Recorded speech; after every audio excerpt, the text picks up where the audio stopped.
الحمدللہ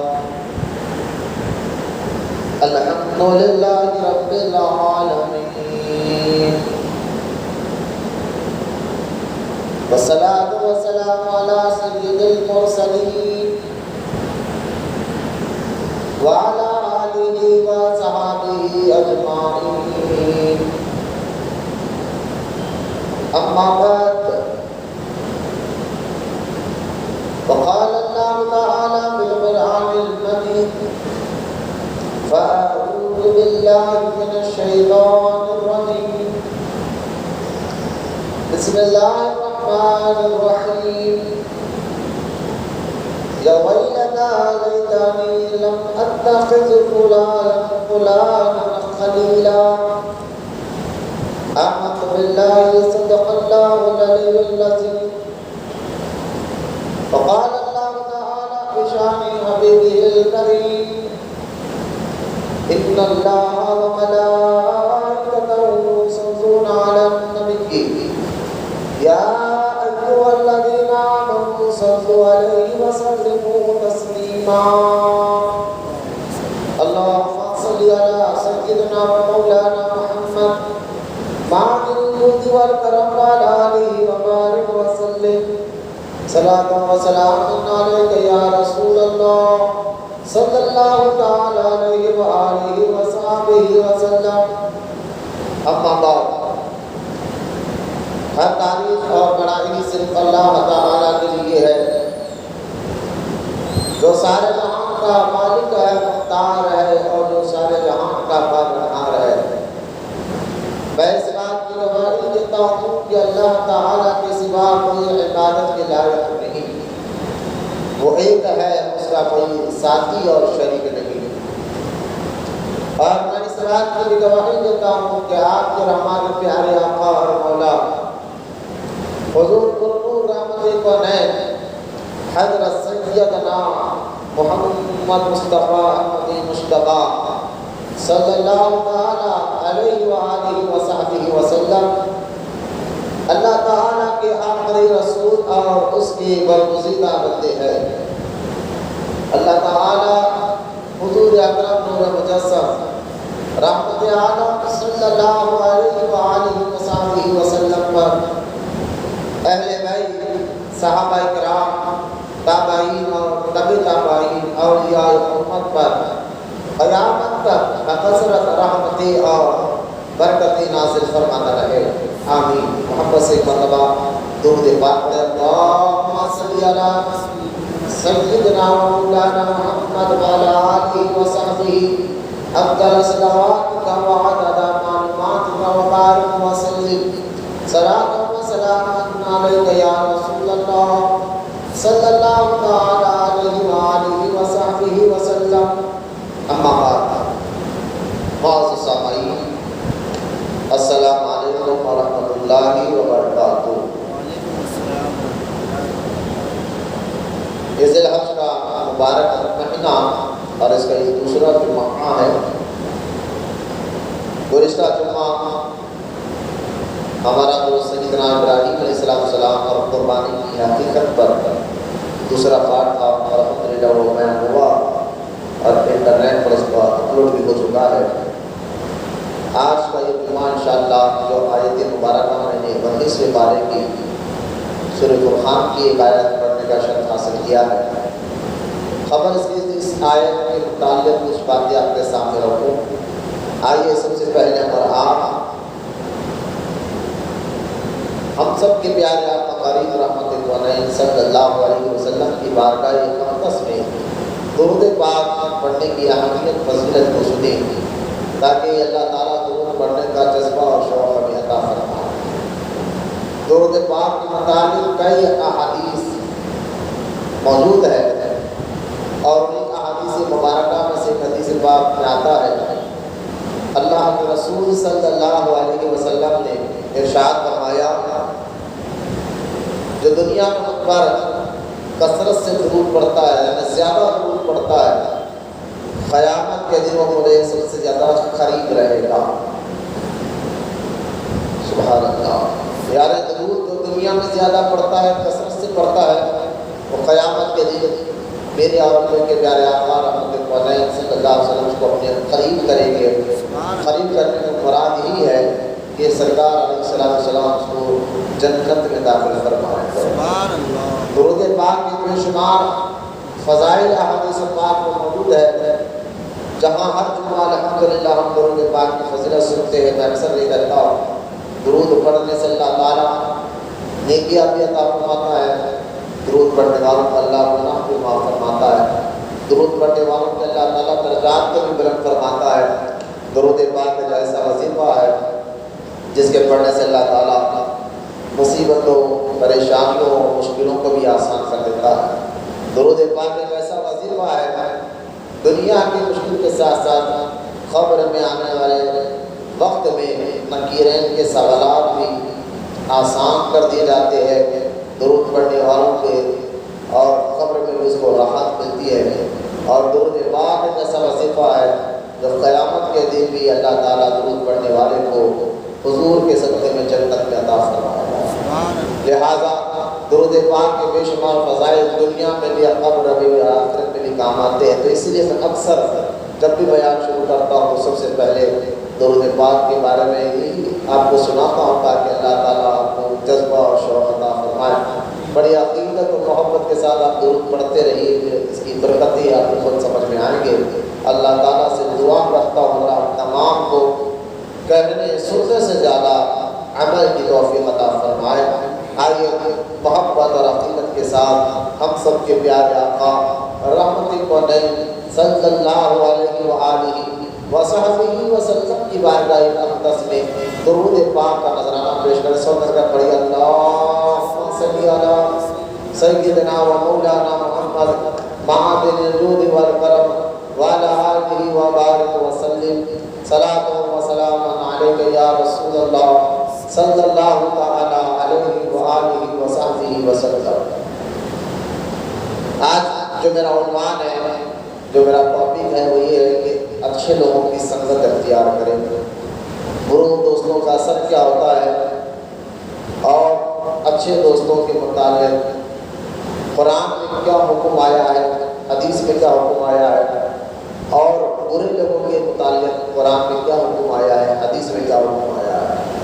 کیونکہ آج جو ماحول اگر پوری دنیا کا بھی دیکھا جائے کہ زیادہ تر نوجوان نسل جو ہے جو بگڑ لگی ہے، اس میں ہم غور اور فکر کرتے ہیں تو زیادہ تر نوجوان نسل جو مسلمان خاص طور پر، اگر مسلمان کے علاوہ بھی دوسرے قوم کو بھی آپ دیکھیں، دوسرے مذہب کے لوگوں کو بھی دیکھیں، ان کا پینا کھانا، بگڑنا، ماں باپ کو تنگ کرنا، گالی گلوچ کرنا، اور مسلمان جو ہے دین سے دور رہنا، قرآن سے دور، نماز سے دور۔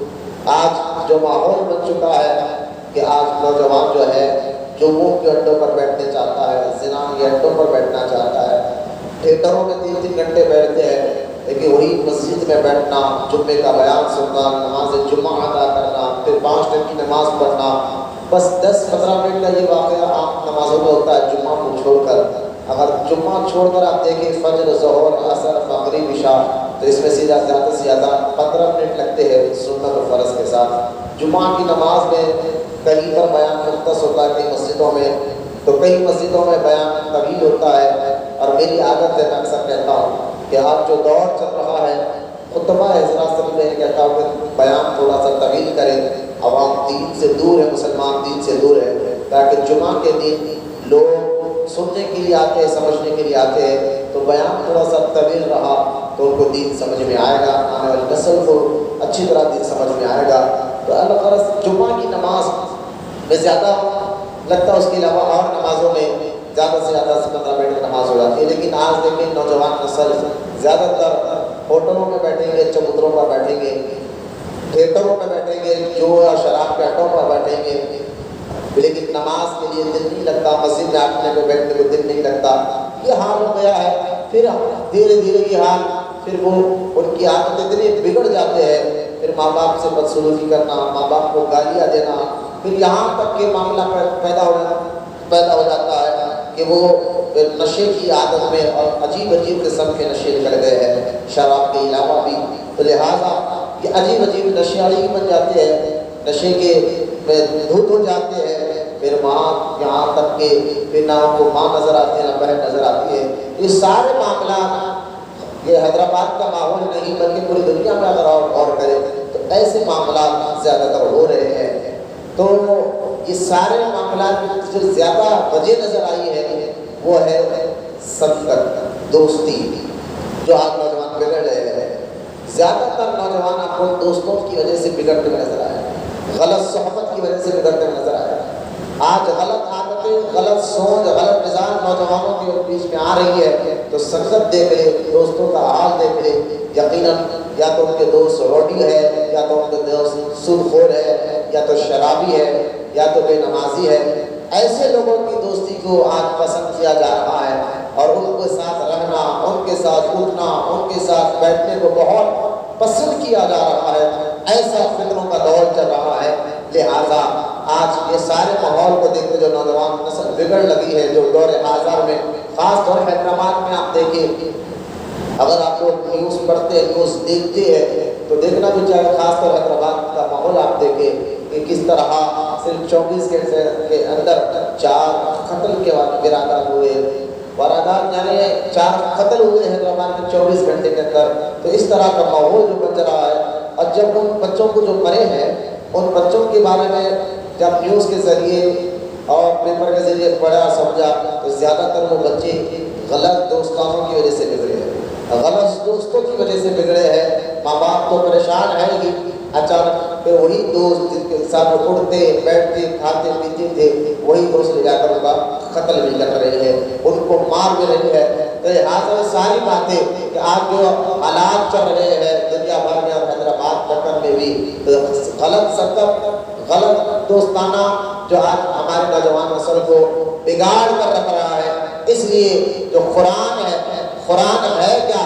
اللہ تعالیٰ نے قرآن میں فرمایا ہدی للناس، قرآن سارے مسلمانوں کے لیے ہی نہیں بلکہ سارے انسانوں کے لیے انسانیت کا سبق دیتا ہے، صرف مسلمانوں کے لیے نہیں، سارے انسانوں۔ ہدی للناس، جو قرآن میں اللہ فرماتا ہے کہ قرآن کو میں نے انسانوں کی ہدایت کے لیے بھیجا ہے۔ لہذا اگر آپ قرآن کو سمجھے، قرآن کو پڑھے تو قرآن جو آپ کے اخلاق کی بات کرتا ہے، قرآن آپ کی عادتوں کی بات کرتا ہے، قرآن جہاں نماز کی بات کرتا ہے، قرآن جہاں روزے کی بات کرتا ہے، زکوٰۃ کی بات کرتا ہے، حج کی بات کرتا ہے، وہیں پر قرآن اخلاق کی بھی بات کرتا ہے، عادتوں کی بھی بات کرتا ہے، مزاج کی بھی بات کرتا ہے، رزق حلال کی بھی بات کرتا ہے۔ ایک انسان کے اندر انسانیت کیسے آئے گی، کہ ایک انسان اچھے اخلاق کا مالک کیسے بنے گا، وہ کون سے ذریعہ ہے جس ذریعے سے چل کر انسان اچھے اخلاق اس کے اندر آ سکتے ہیں، مزاج میں نرمی اس کے اندر آ سکتا ہے، دل میں نرمی اس کے اندر آ سکتی ہے، وہ کون سے ذریعے ہے؟ تو قرآن نے اس سارے ذریعوں کو کھول کھول کر بیان فرمایا اور کہا یہ ذریعہ اپناؤ تمہارے اندر نرمی آ جائے گی، یہ ذریعہ اپناؤ تمہارے اندر اخلاق آ جائے گا، یہ ذریعہ اپناؤ تمہاری عادتیں صحیح ہو جائے گی۔ اور قرآن نے جن ذریعوں کا ذکر قرآن نے کیا کہ اس پر عمل کرو گے تم اچھے انسان بنو گے، وہیں پر قرآن نے یہ بھی بتا دیا کہ اگر غلط سنگت ہو، غلط ذریعے کو اپناؤ گے تو پھر تمہارے اندر جو ہے ایک بدسلوکی، بد مزاجی، یعنی تمہارے اندر غلط عادتیں، غلط مزاج تمہارے اندر آ سکتی ہے۔ ان ذریعوں کا بھی قرآن نے ذکر فرمایا۔ جہاں قرآن نے یہ ذکر کیا کہ تمہارے اندر اچھی عادتیں کیسے آتی ہے تو قرآن نے یہ بھی ذکر کیا تمہارے اندر بری عادتیں کیسے آ سکتی ہے اور کیا وجہ ہے جو تمہارے اندر بری عادتیں آ سکتی ہے۔ تو قرآن دونوں کا ذکر کرتا ہے اور میں کہتا ہوں قرآن اللہ کا کلام جو قیامت تک کے لیے لوگوں کی ہدایت کرتا ہے۔ اس پر اگر ٹھنڈے مزاج سے ان باتوں کو، قرآن کے باتوں کو اگر کوئی مسلمان کے علاوہ بھی کوئی اگر سوچے پڑھے سمجھے تو وہ بھی کہے گا یقیناً قرآن بندوں کا لکھا ہوا نہیں، آسمانی کتاب ہے، اللہ کا کلام ہے، اس میں ہر مرض کی دوا ہے، ہر مسئلے کا حل ہے۔ قرآن پاک میں اللہ تعالیٰ نے ہر چیز کے حل کو بیان فرمایا ہے۔ لہٰذا آج جو حالات چل رہے ہیں، جو دوستوں کی وجہ سے نوجوان نسل بگڑ رہی ہے، یہ تو آج ہم اپنے بچوں کا نظر رکھے ہوئے ہیں، اپنے بھائیوں پر نظر رکھے ہوئے ہیں. ہم نہیں چاہتے کہ ہمارے بچے ہمارے بھائی کسی غیر روڈی پہلوان سود خوروں کی صحبت میں بیٹھے. تو یہ تو آج ہم سمجھ رہے ہیں کہ زیادہ تر لوگ بگڑ اسی وجہ سے صحبت غلط صحبت کی وجہ سے. لیکن اللہ تعالیٰ نے 1400 سال پہلے حضور اکرم صلی اللہ علیہ وسلم کے ذریعے سے ہی یہ بات بتا دی کہ برے سنگت کا اثر کیا ہوتا ہے اور غلط لوگوں کی صحبت کا اثر کیا ہوتا ہے. تو جو آیت میں نے پڑھی ہے قرآن پاک کی، یہ آیت مبارکہ 19ویں پارے کی ہے. 19واں پارہ آیت نمبر 27 ہے. اللہ تعالیٰ ارشاد فرماتا ہے، ذرا غور سے ارشاد فرمانا سنیں. اللہ تعالیٰ ارشاد فرماتا ہے یا ویلتا لیتنی لم اتخذ فلانا خلیلا. اللہ ارشاد فرماتا ہے خرابی، میں کس طرح میں فلاں کو دوست نہ بنایا ہوتا. یعنی ذکر اللہ قرآن میں فرما رہا ہے کہ جب دوزخی دوزخ میں جائیں گے تو ایک دوزخ بھی دوزخ میں جانے سے پہلے کہے گا اے فلانے کو میں اپنا دوست نہ بنایا ہوتا تو آج میں دوزخ میں نہیں رہتا، جنت میں ہوتا. لہذا یہ آیت مبارکہ میں جو اللہ پاک نے فرمایا کہ خراب دوستی غلط سنگت کی وجہ سے بندہ دوزخ میں جانے کا راستہ بنا لیتا ہے اور قیامت کے دن اس کا پچھتاوا بھی ہوگا. قیامت کے دن اس کو یہ معاملہ بھی ہوگا، وہ اس بات پر افسوس کرے گا کہ کاش میں فلانے کو دوست نہ بنایا ہوتا تو آج دوزخ میں نہیں ہوتا. یہ آیت مبارکہ جو ہے خاص واقعے کے لیے قرآن میں اتاری گئی ہے. اس کے پیچھے کیونکہ قرآن کی ہر آیت کے پیچھے ایک واقعہ ہوتا ہے، کچھ وجہ ہوتی ہے. کوئی اللہ تعالیٰ کے رسول صلی اللہ علیہ وسلم سے اگر کوئی یہودی کچھ سوال کرتا ہے تو حضور اللہ تعالیٰ نے اس طرح اس کا جواب دیا. کوئی عیسائی سوال کرتا اللہ نے اس کا جواب دیا. کوئی کافر سوال کرتا تھا تو اللہ نے اس کا جواب دیا. کوئی مشرک سوال کرتا تو اللہ نے اس کا جواب دیا. اسی طرح کوئی واقعہ، کوئی نہ کوئی بات قرآن کی آیت کے پیچھے موجود ہوتی ہے. اب یہ آیت مبارکہ جس میں اللہ تعالیٰ فرماتا ہے کہ ایک شخص کہے گا ہائے میری خرابی کہ میں فلانے کو اگر دوست نہ بنایا ہوتا تو آج دوزخ میں نہیں جاتا، آج دوست کی وجہ سے میں دوزخ میں جاتا ہوں. یہ آیت جو ہے قرآن پاک کی 19ویں پارے کی آیت ہے اور 27ویں آیت نمبر 27 ہے جس میں اللہ ارشاد فرماتا ہے یا ویلتا لیتنی لم اتخذ فلانا خلیلا. اب ارشاد اس آیت کے اس بیک گراؤنڈ کو دیکھیں کہ آیت کیوں اتاری گئی، اس کی وجہ کیا ہے. مکہ میں ایک شخص تھا، اس کا نام عقبہ تھا اور یہ تاجر تھا، کاروبار کرنے والا بڑا تاجر آدمی تھا. عقبہ اس کا نام تھا. اور جب بھی یہ مکہ المکرمہ سے باہر کاروبار کے لیے تجارت کے لیے جاتا تو تجارت کر کر جب بھی وہ واپس اپنے مکان آتا تو مکہ کے بڑے بڑے معزز لوگوں کو، جو مکہ میں جو عزت دار لوگ ہوتے تھے، ان کو اپنے گھر بلا کر ان کی دعوت کرتا تھا. اس کی عادت تھی. ایک بار یہ عقبہ نامی شخص مکے سے باہر گیا، تجارت کرا، کاروبار کر کر جب واپس اپنے مکان آیا اس کی عادت تھی جب بھی وہ کاروبار کر کر واپس اپنے گھر آتا تو لوگوں کو دعوت دیتا کھانے کے لیے. اب یہ عقبہ نامی شخص نے سب کو دعوت دیا اور اس دعوت میں ایک مرتبہ اس نے ہمارے پیارے آقا اللہ کے رسول صلی اللہ علیہ وسلم کو بھی بلایا اور بلا کر کہا کہ آپ بھی تشریف لائیے. حضور صلی اللہ علیہ وسلم اس کے گھر گئے. اب جب اس عقبہ نے کہا کہ بہت اچھا کیا آپ بھی میرے گھر آئے ہیں کیونکہ آپ بھی معزز لوگوں میں سے آتے ہیں، آپ بھی مکے کے عزت دار لوگوں میں آپ کا نام ہے، لہٰذا بہت اچھا کیا آپ نے، یہ لیجیے کھانا کھائیے. اللہ کے رسول صلی اللہ علیہ وسلم نے فرمایا اے عقبہ میں ایک شرط پر کھانا کھاؤں گا، اس سے پہلے میں کھانا نہیں کھاؤں گا. عقبہ نے کہا بتائیے آپ کی شرط کیا ہے؟ تو اللہ کے رسول علیہ السلام نے فرمایا کہ تو پہلے کلمہ پڑھ، اس بات کی گواہی دے کہ اللہ کے علاوہ کوئی عبادت کے لائق نہیں اور میں اللہ کا رسول ہوں. عقبہ نے دیکھا کہ اگر یہ بغیر کھانا کھائے چلے گئے تو میری بے عزتی ہو جائے گی، لہذا دل کو ٹھنڈا کرنے کے لیے یعنی ظاہری طور پر اس نے کلمہ پڑھا کہ ٹھیک ہے میں اس کلمہ پڑھ لیتا ہوں لیکن آپ کھانا کھائیے. اور اس نے کلمہ پڑھا، کلمہ پڑھتے حضور کی شرط بھی تھی کہ تم کلمہ پڑھو گے تو میں کھانا کھاؤں گا. لہذا اللہ کے رسول علیہ السلام نے کھانا کھا کر واپس چلے گئے تو عقبہ کا ایک دوست تھا امیہ، یہ نام یاد رکھو، امیہ بن خلف، یہ مکہ کا بہت بڑا تاجر بھی تھا، پیسے والا بھی تھا، اور ساتھ ہی ساتھ امیہ بن خلف جو ہے حضور کا بہت بڑا دشمن بھی تھا۔ ہمارے آقا اللہ کے رسول صلی اللہ علیہ وسلم کا بہت خطرناک دشمن بھی تھا۔ جب امیہ کو یہ معلوم ہوا کہ عقبہ نے کلمہ پڑھا ہے تو یہ اس کے گھر گیا، کیونکہ یہ عقبہ اور امیہ دونوں خاص دوست تھے۔ اب دیکھیں دوستوں کی وجہ سے بندہ کیسا بھی کرتا ہے، خاص دوست تھے۔ تو اب یہ امیہ گھر گیا عقبہ کے، اور جا کر کہنے لگا عقبہ میں نے سنا ہے کہ تو نے کلمہ پڑھ لیا ہے۔ تو عقبہ نے کہا امیہ دیکھ، وہ محمد رسول اللہ میرے گھر کھانا کھانے آئے تھے، اگر بغیر کھائے چلے جاتے تو میری بے عزتی ہو جاتی، میں نے صرف ان کا دل رکھنے کے لیے کلمہ پڑھا ہے، لہٰذا زبانی طور پر پڑھا ہے، میں اندر سے جو ہے اپنے بڑوں کے مذہب پر ہی ہوں۔ لیکن امیہ نے کہا کہ نہیں عقبہ، جب تک مجھے اس بات کا یقین نہیں ہوگا، جب تک تو جا کر اللہ کے رسول صلی اللہ علیہ وسلم کے مبارک چہرے پر معاذ اللہ تھوک نہ دے۔ اب اندازہ کریں گے جو قرآن کی آیت کا اس کا بیک گراؤنڈ بتا رہا ہے آپ کو۔ اب یہ عقبہ دیکھا ٹھیک ہے تیری یہ خوشی ہے تو دیکھ میں یہ کام کر کر آتا ہوں۔ یہ اپنے مکان سے نکلا اور ہمارے آقا صلی اللہ علیہ وسلم کی بارگاہ اقدس میں پہنچ کر معاذ اللہ حضور کے مبارک چہرہ، کون سا چہرہ جس چہرے کی قسم اللہ قرآن میں یاد کرتا ہے، حضور کے مبارک چہرے کی قسم اللہ تعالیٰ قرآن میں یاد کرتا ہے۔ اللہ فرماتا ہے وَالضُّحَىٰ، اے حبیب تیرے چہرے کی قسم، یہ آیت پاک ہے۔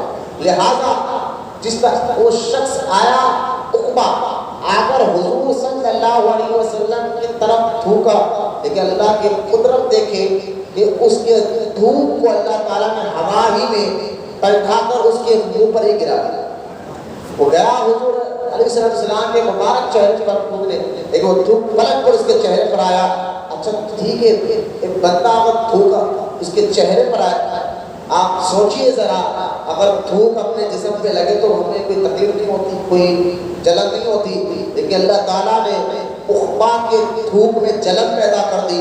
جیسا ہی اس نے حضور پر منہ کر تھوکا، پلٹ کر ہوا میں تھوک اسی کے چہرے پر آیا، اس کے تھوک اس کے چہرے یعنی اس کے کلوں اور گال پر گرے، تو اس کی وجہ سے تھوک کی وجہ سے اس کا چہرہ جلس گیا، جل گیا، اس میں جلن اللہ تعالیٰ نے پیدا کر دی۔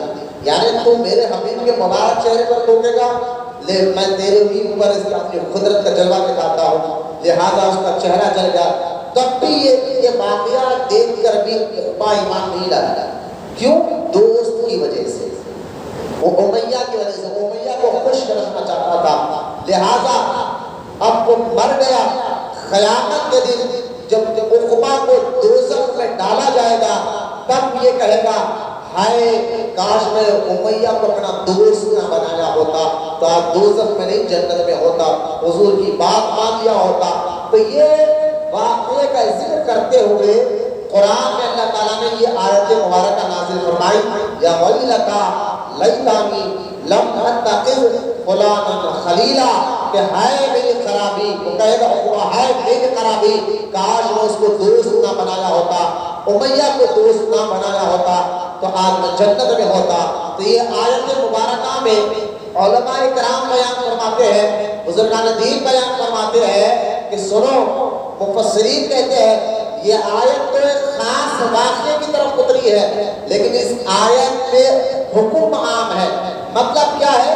اس آیت میں قیامت تک کے انسانوں کے لیے حکم ہے کہ گروہ کی دوستی اور گروہ کی سنگت مت رہا کرو، ورنہ ان کی وجہ سے تم دوزخ میں جا سکتے ہو۔ یہ واقعہ تو 1400 سال پہلے کا ہے، لیکن مفسرین کہتے ہیں قیامت تک انسانوں کو یہ واقعہ ہدایت دیتے رہے گا، قیامت تک یہ واقعہ انسانوں کو ہوشیار کرتے رہے گا، قیامت تک یہ واقعہ مسلمانوں کو جھجوڑے گا کہ تم کس کے ساتھ بیٹھتے ہو، تم کس کے ساتھ اٹھ رہے ہو، تم کس کے ساتھ تمہاری صحبت ہو رہی ہے۔ خبردار، اگر تمہاری سنگت اچھی ہے تو سنو، تمہیں دنیا میں بھی اللہ کامیابی دے گا اور آخرت میں بھی کامیابی دے گا۔ اگر تمہاری سنگت خراب ہے اور تمہارا دوستانہ خراب ہے تو دنیا میں بھی تم رسوا ہوگے اور آخرت میں بھی رسوا ہوں گے۔ تو یہ آیت مبارکہ قیامت تک کے مسلمانوں کو ایک سبق دے رہا ہے کہ بروں کی دوستی کا اثر کیا ہوگا۔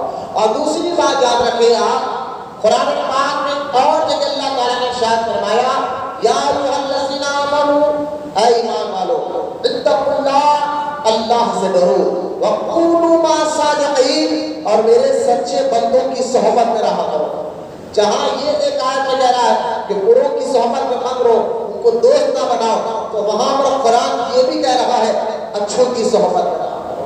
اب غور کرنے کی بات یہ ہے، جب ہم ایمان لا لیے یا ایھا الذین آمنوا، اے ایمان والو، اللہ تعالیٰ نے فرمایا اتقوا اللہ، اللہ سے ڈرو، اللہ سے ڈرو۔ ایمان ہمارے پاس ہے، اللہ سے ڈرو، یعنی اللہ سے ڈرنے کا مطلب یہ ہے اللہ کے بتائے ہوئے احکام پر عمل کرو۔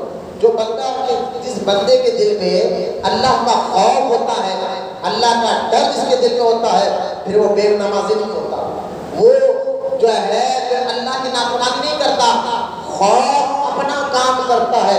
جس کے دل میں ڈر ہو وہ ڈر اپنا کام کر کے بتاتا ہے، تو جس کے دل میں اللہ کا خوف ہو تو وہ بندہ اللہ کی نافرمانی نہیں کر سکتا۔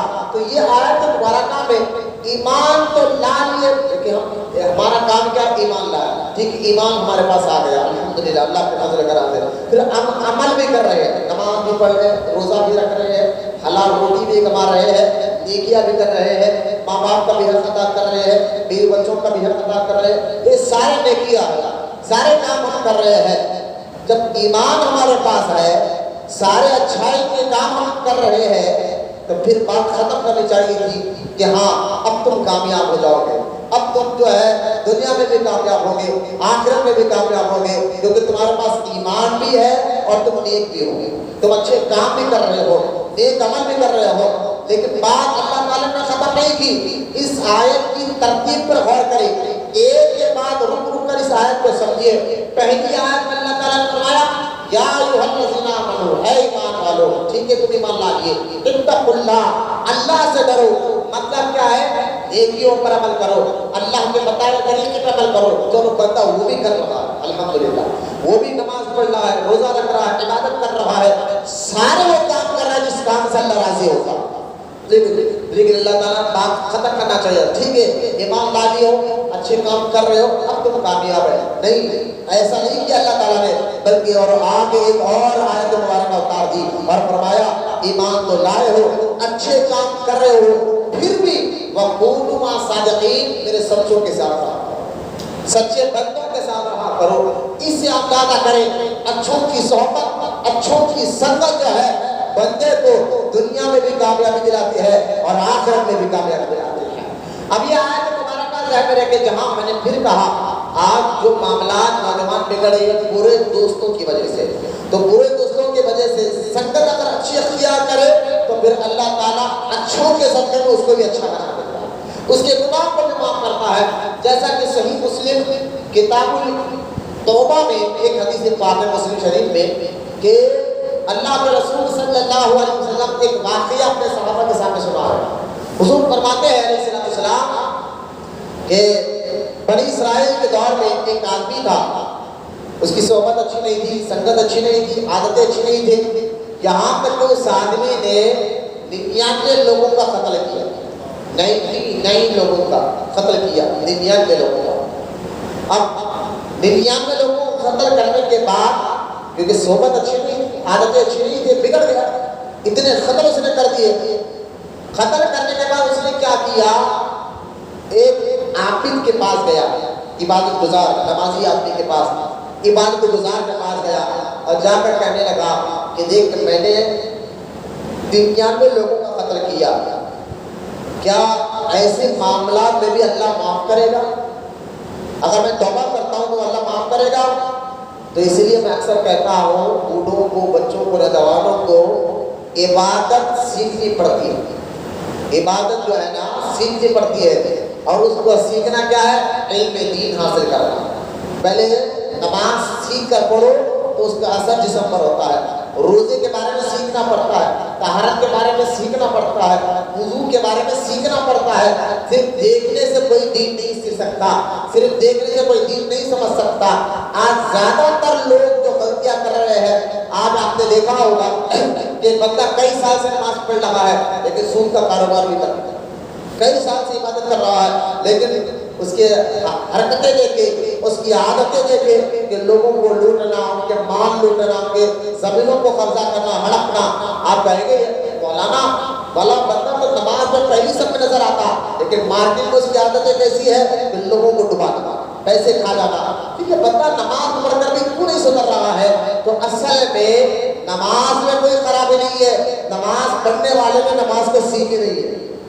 کیونکہ قرآن اللہ فرماتا ہے کہ بے شک نماز بے حیائی برائی سے روکتی ہے.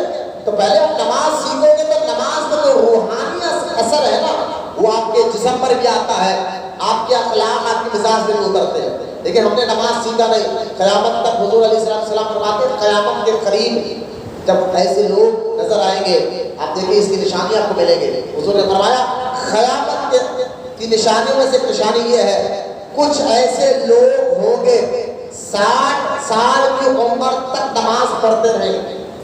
اندازہ حدیث کو غور کریں آپ.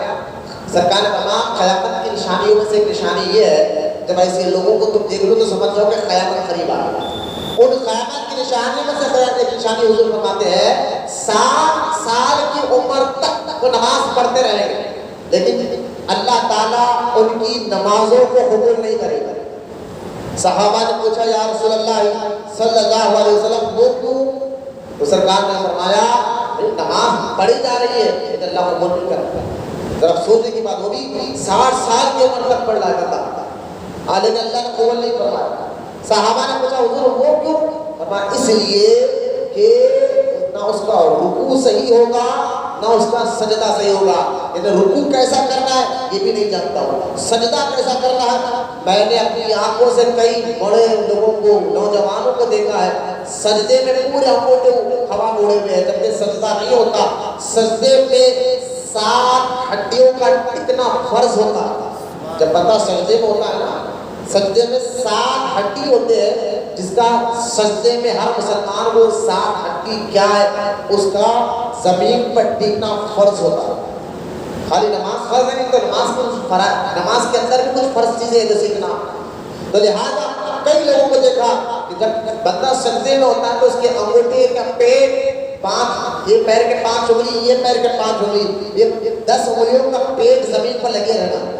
جب بندہ سجدے میں ہو تو 10 انگلیوں کا پیٹ زمین پر لگے رہنا ورنہ بہت سے لوگوں کو دیکھا گیا پورے سجدے میں پیرا اٹھا ہوئے. تو خیر یہ آپ کو بہت ایسے مل جائے گا.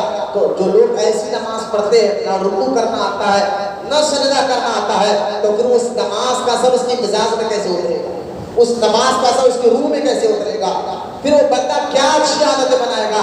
لیکن جب بندہ کیا نماز جب اپنا اثر کرنے لگاتی ہے نا جب بندہ عبادت کو سیکھ کر کرتا ہے جب سیکھنے کے بعد نماز پڑھتا ہے خدا کی عزت جلال و عظمت پھر ایسا شخص نماز پڑھتا ہے اس کا چہرہ بھی چمکنے لگتا ہے اس کی روح بھی چمکنے لگتی ہے اور دیکھتے ہی بندہ کے اخلاق میں نرمی، مزاج میں نرمی، عادتوں میں اس میں نرمی آ جاتی ہے. کیوں؟ کیونکہ نماز اس کے اندر اثر کرنے لگ جاتی ہے. جیسے عبادت کو سیکھنے والے بنے آپ. حضور علیہ السلام فرمائے کہ ہر مسلمان مرد اور عورت کو علم دین کا حاصل کرنا فرض ہے. صحابہ نے پوچھا یا رسول اللہ صلی اللہ علیہ وسلم ہر مسلمان کو حافظ قرآن بننا، عالم دین بننا، مفتی بننا کیا ضروری ہے؟ صحابہ اللہ کے رسول علیہ السلام نہیں، ہر مسلمان کو حافظ قرآن بننا، عالم یا مفتی بننا ضروری نہیں ہے بلکہ ہر مسلمان کو اتنا علم حاصل کرنا ضروری ہے اس کو پتہ چل جائے کہ حلال کیا ہے اور حرام کیا ہے، صحیح کیا ہے اور غلط کیا ہے. ورنہ وقت گزرتا جا رہا ہے لوگ دین سے دور ہو رہے ہیں. تو خیر میں آپ کو جو واقعہ سنا رہا تھا حدیث پاک کی روشنی میں کہ ایک آدمی 99 لوگوں کو قتل کرنے کے بعد ایک عابد کے پاس گیا، عبادت گزار کے پاس. تو وہ صرف عابد تھا، عبادت کر رہا تھا، نماز پڑھ رہا تھا لیکن علم نہیں تھا اس کے پاس، عالم نہیں تھا. تو بغیر علم کی عبادت کرو گے تو بندہ کامیاب نہیں ہو سکتا. بغیر علم کی عبادت کرو گے تو بندے کو اللہ کا قرب حاصل نہیں ہو سکتا. اب دیکھیں وہ عابد نے کہا کیا بات کر رہے ہو، اتنے لوگوں کا تم نے قتل کر دیا، اب تمہاری توبہ اللہ کیوں قبول کرے گا؟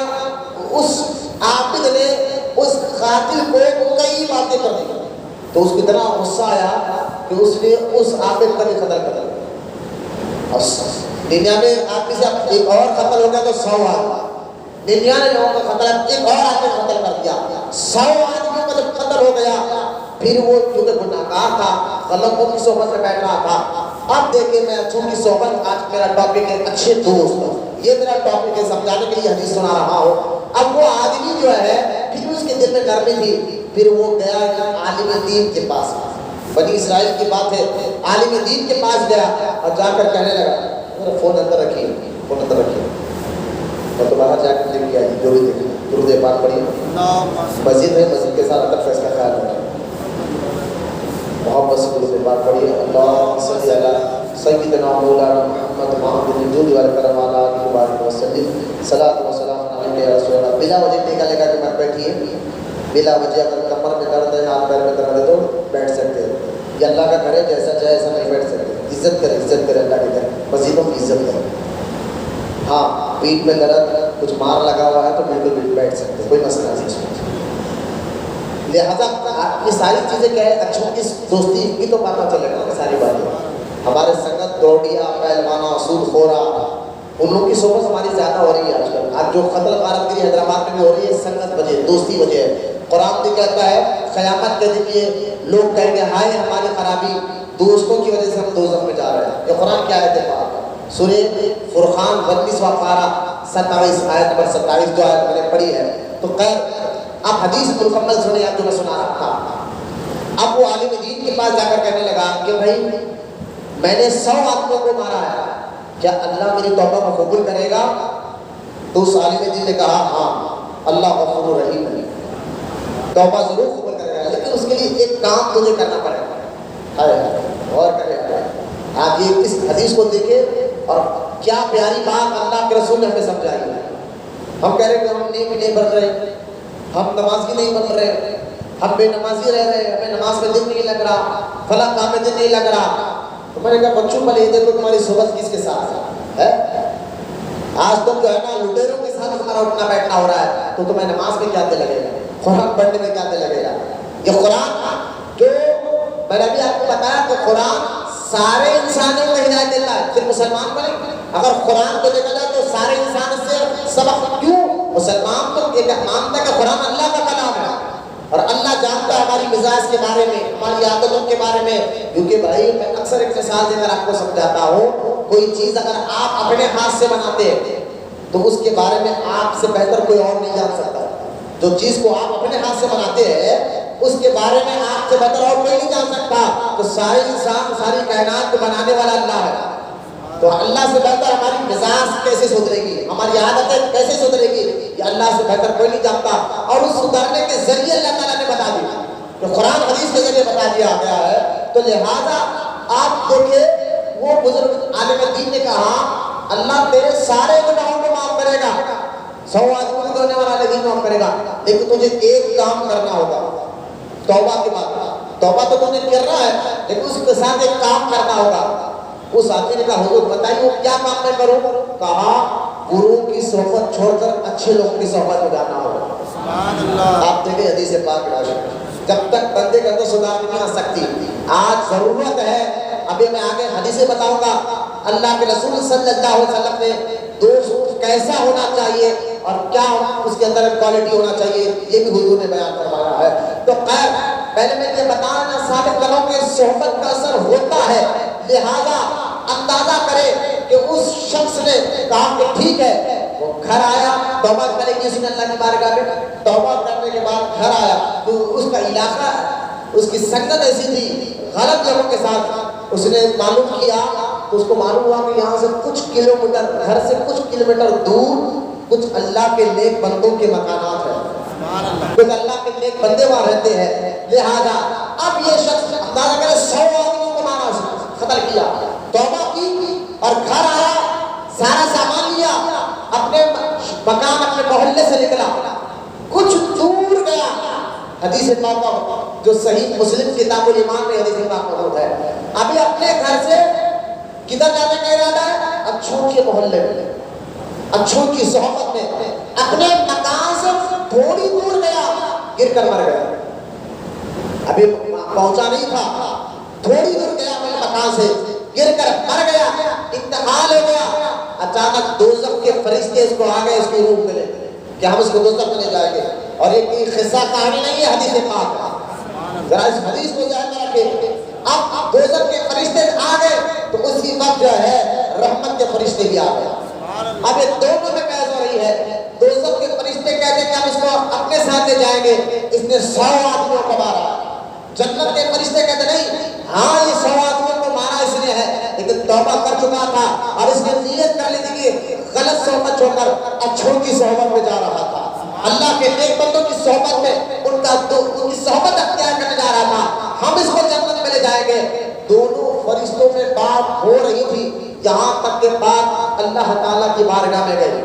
یہ سارا واقعہ حضور سنا رہے ہیں، اور صحیح مسلم کتاب الایمان میں حدیث پاک کا حوالہ بھی ذہن میں رکھا، بڑی معتبر کتاب بخاری کے بعد مسلم شریف ہے۔ لہذا اب وہ اللہ تعالیٰ کی بارگاہ میں یہ مقدمہ پہنچا، لیکن اللہ تو سب جانتا ہے۔ اللہ پاک نے کیا کیا؟ اب دیکھیے اللہ کی قدرت، اس کی مرضی اور اس کی حکمت دیکھیے آپ۔ اللہ تعالیٰ نے فرمایا کہ ٹھیک ہے، دوزخ والے فرشتوں سے کہا تم بھی زمین مانپو، جنت والے فرشتوں سے کہا تم بھی زمین مانپو، اگر میرا یہ بندہ اچھوں کی زمین کے قریب ہے تو جنت میں لے جانا، بروں کی زمین کے قریب ہے تو تم دوزخ میں لے جانا۔ فرشتے زمین مانپنے آئے، حدیث پاک میں آتا ہے، اور اس حدیث کی شرح کرتے ہوئے علماء اکرام بیان فرماتے ہیں ابھی تو بری سنگت سے، برے لوگوں کے بستی سے وہ تھوڑی دور آگے گیا تھا، اچھے لوگوں کی بستی تو کافی دور تھی، وہاں تھوڑی دور گیا تھا، مر گیا۔ اس حساب سے تو وہ بروں کے قریب تھا، اس حساب سے تو برے لوگوں کی بستی کے قریب تھا، لیکن نیت کر لی تھی نا اچھے لوگوں کی صحبت میں رہنا۔ اللہ نیتوں کو بھی دیکھتا ہے، اخلاق کو بھی دیکھتا ہے۔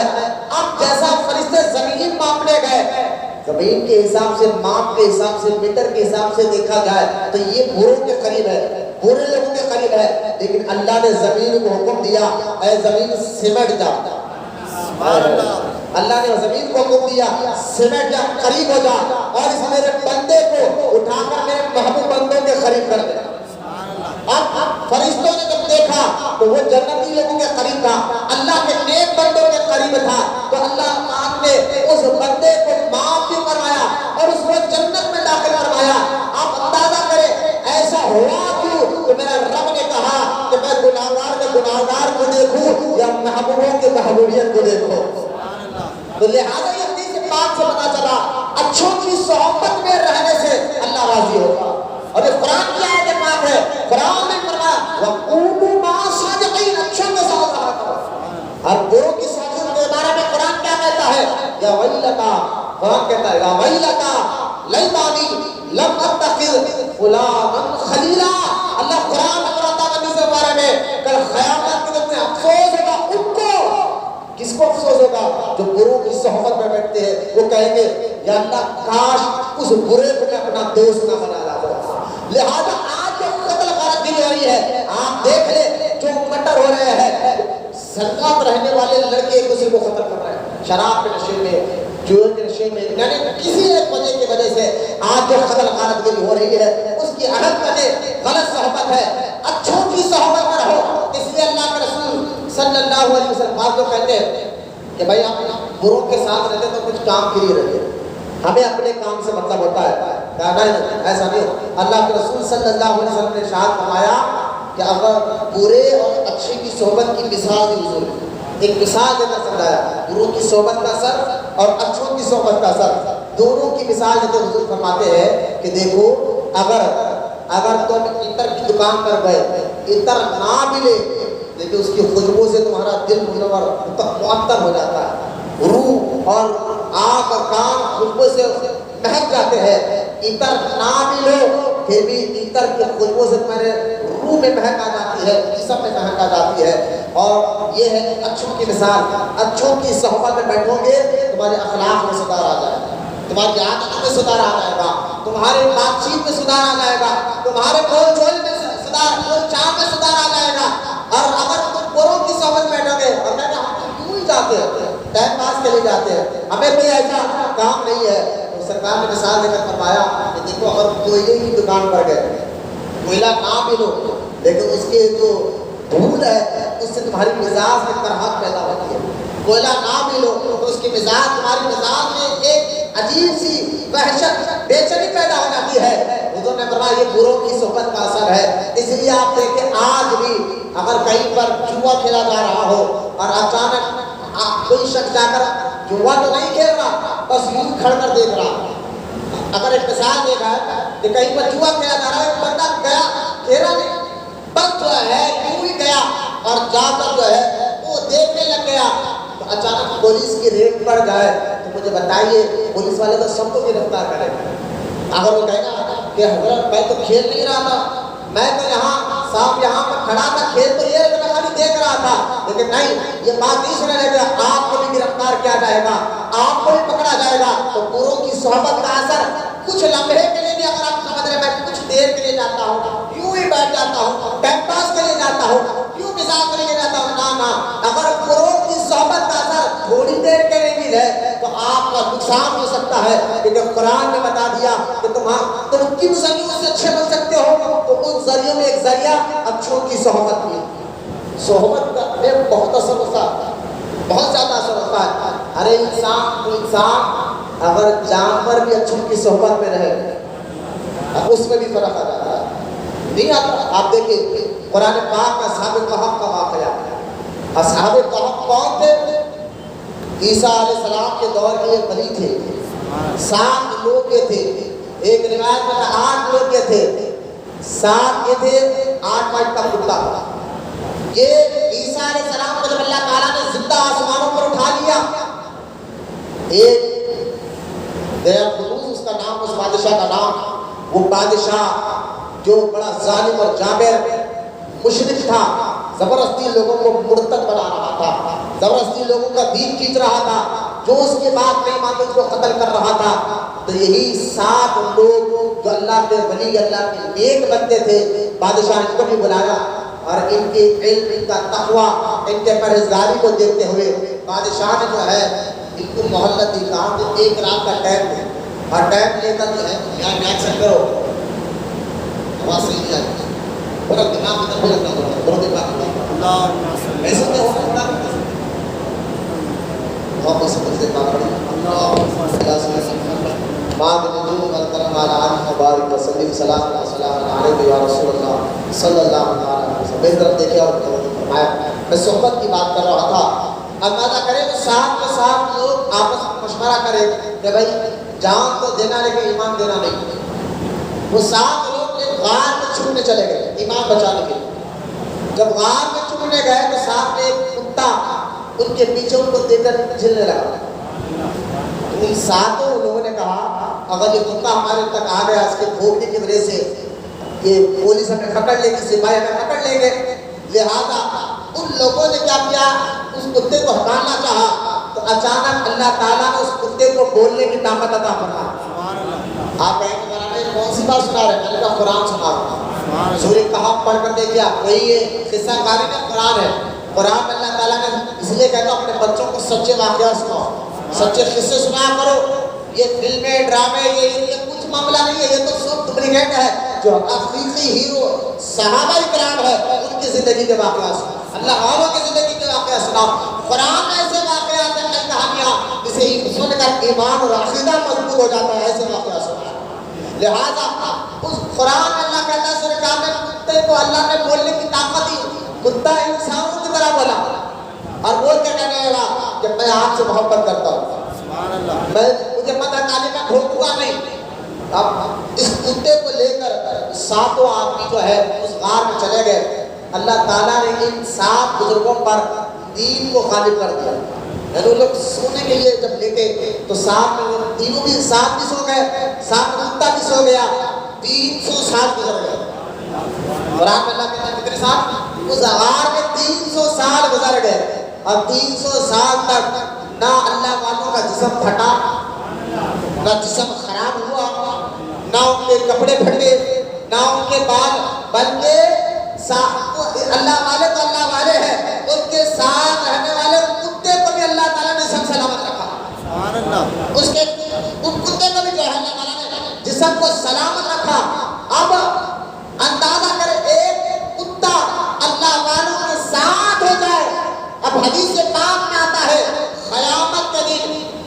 مچھی اور ایک کتا، یہ دو ایسے جانور ہیں جن کو اللہ تعالیٰ انسان بنا کر جنت میں داخل فرمائے گا۔ صحابہ نے پوچھا حضور کو کون سی مچھی ہے؟ قیامت میں اللہ جس کو جنت میں داخل فرمائے گا وہ کون سا کتا ہے؟ قیامت میں اللہ تعالیٰ اس کو انسان بنا کر جنت میں داخل فرمائے گا۔ تو اللہ کے رسول علیہ السلام نے فرمایا مچھی تو وہ ہے جس کے پیٹ میں یونس علیہ السلام رہے، جس کے پیٹ میں یونس علیہ السلام رہے، اور کتا وہ ہے جو اصحاب کہف کا کتا تھا، اصحاب کہف کا کتا تھا۔ یہ دونوں کو اللہ انسان بنا کر جنت میں داخل فرمائے گا۔ مجھے بتائیے ایک جانور اللہ کے نیک بندوں کی صحبت میں رہے تو اللہ تعالیٰ اس کو بھی اپنا محبوب بنا لیتا ہے، اس کو بھی جنتی بنا لیتا ہے۔ تو صحبت بہت اثر معنی رکھتی ہے، یہ صحبت انسان کیا جانوروں پر بھی اثر کرتی ہے۔ آپ دیکھیں ہمارے پیارے آقا صلی اللہ علیہ وسلم کا یہ حدیث پاک بخاری شریف میں موجود ہے، صحیح بخاری میں۔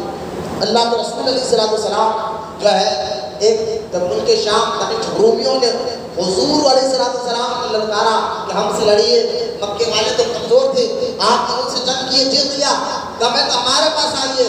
لہٰذا 35,000 صحابہ کو لے کر اللہ کے رسول صلی اللہ علیہ وسلم مدینہ منورہ سے نکلے اور نکل کر جو ہے ملک شام کے جو ہے نا قریب پہنچے، لیکن وہ رومیوں میں طاقت نہیں، ہمت نہیں ہوئی کہ آپ کے لڑے مسلمانوں سے ملے۔ آخر بات کچھ دن سرکار وہاں ٹھہر کر سنے ذرا غور سے سے پاک، کچھ دن اللہ کے رسول کھڑے رہے اور کھڑے رہ کر سرکار علیہ السلام وہاں سے واپس اپنے مدینہ منورہ، کیونکہ وہ آئے نہیں لڑنے، تو سرکار پھر وہاں سے نکلی مدینہ منورہ جانے کے لیے۔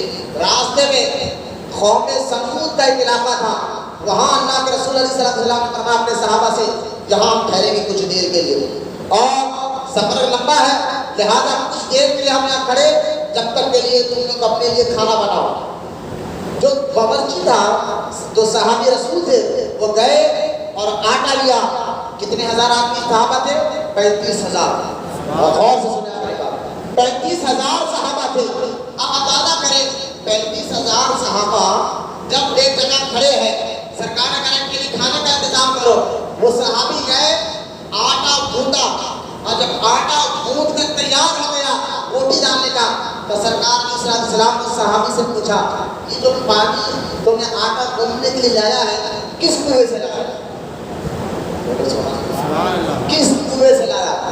تو سرکار کے صحابہ کا حضور یہ جو سامنے کنواں ہے، کہا اس کنویں سے ہم نے لایا، یہ کنویں کے پانی سے میں نے آٹا لایا، اور آٹا کیا 35,000 آدمی کا آٹا لاتا کریا، کہا اس کنویں سے لایا گیا ہے۔ اللہ کے رسول علیہ السلام نے فرمایا یہ فوراً پورا کا پورا آٹا پھینک دو، فوراً پھینکو۔ کیوں؟ جس کنویں کے پانی سے تم نے آٹے کو کھودا ہے وہ کنواں قوم سمود کے ان لوگوں کا ہے جن پر اللہ کا عذاب اترا تھا، وہ کافروں کا کنواں ہے۔ قوم سمود جو ہے صالح علیہ السلام کے دور کے لوگ ہیں، اللہ کے نبی ہے صالح علیہ السلام، جن کا ذکر قرآن میں اللہ پاک نے کئی آیتوں میں کیا۔ صالح علیہ السلام کا یہ واقعہ قرآن میں سورہ انبیاء میں بھی موجود ہے۔ اللہ کرے حضرت صالح علیہ السلام جب اپنے قوم کو کہا میں اللہ کا نبی ہوں، تو لوگوں نے کہا تھا اگر آپ نبی ہے یہ پہاڑ ہے، بولے ہاں، یہ پہاڑ میں سے ایک حاملہ پیٹ والی حاملہ اونٹنی نکال کر بتایا تو ہم مان لیں گے کہ آپ اللہ کے نبی ہے۔ تو لہٰذا حضرت صالح علیہ السلام نے دعا کی اللہ تعالیٰ کی قدرت کا جلوہ دیکھے کہ اللہ تعالیٰ نے فوراً جو ہے وہاں سے ایک پہاڑ کے اندر سے ایک حاملہ اونٹنی باہر آئی، بولا محمد صلی اللہ علیہ وسلم، اور اس کا ذکر قرآن میں اللہ کرتے ہیں۔ اللہ فرماتا ہے یہ اللہ کی نشانی ہے، اونٹنی کو اللہ نے کیا کہا؟ نفت اللہ، یہ اللہ کی نشانی ہے۔ اس طرح مطلب کیا ہے؟ اللہ کی نشانی کا مطلب کیا ہے؟ یہ وہ جانور ہے جس سے اللہ کی قدرت سمجھ میں آتی ہے۔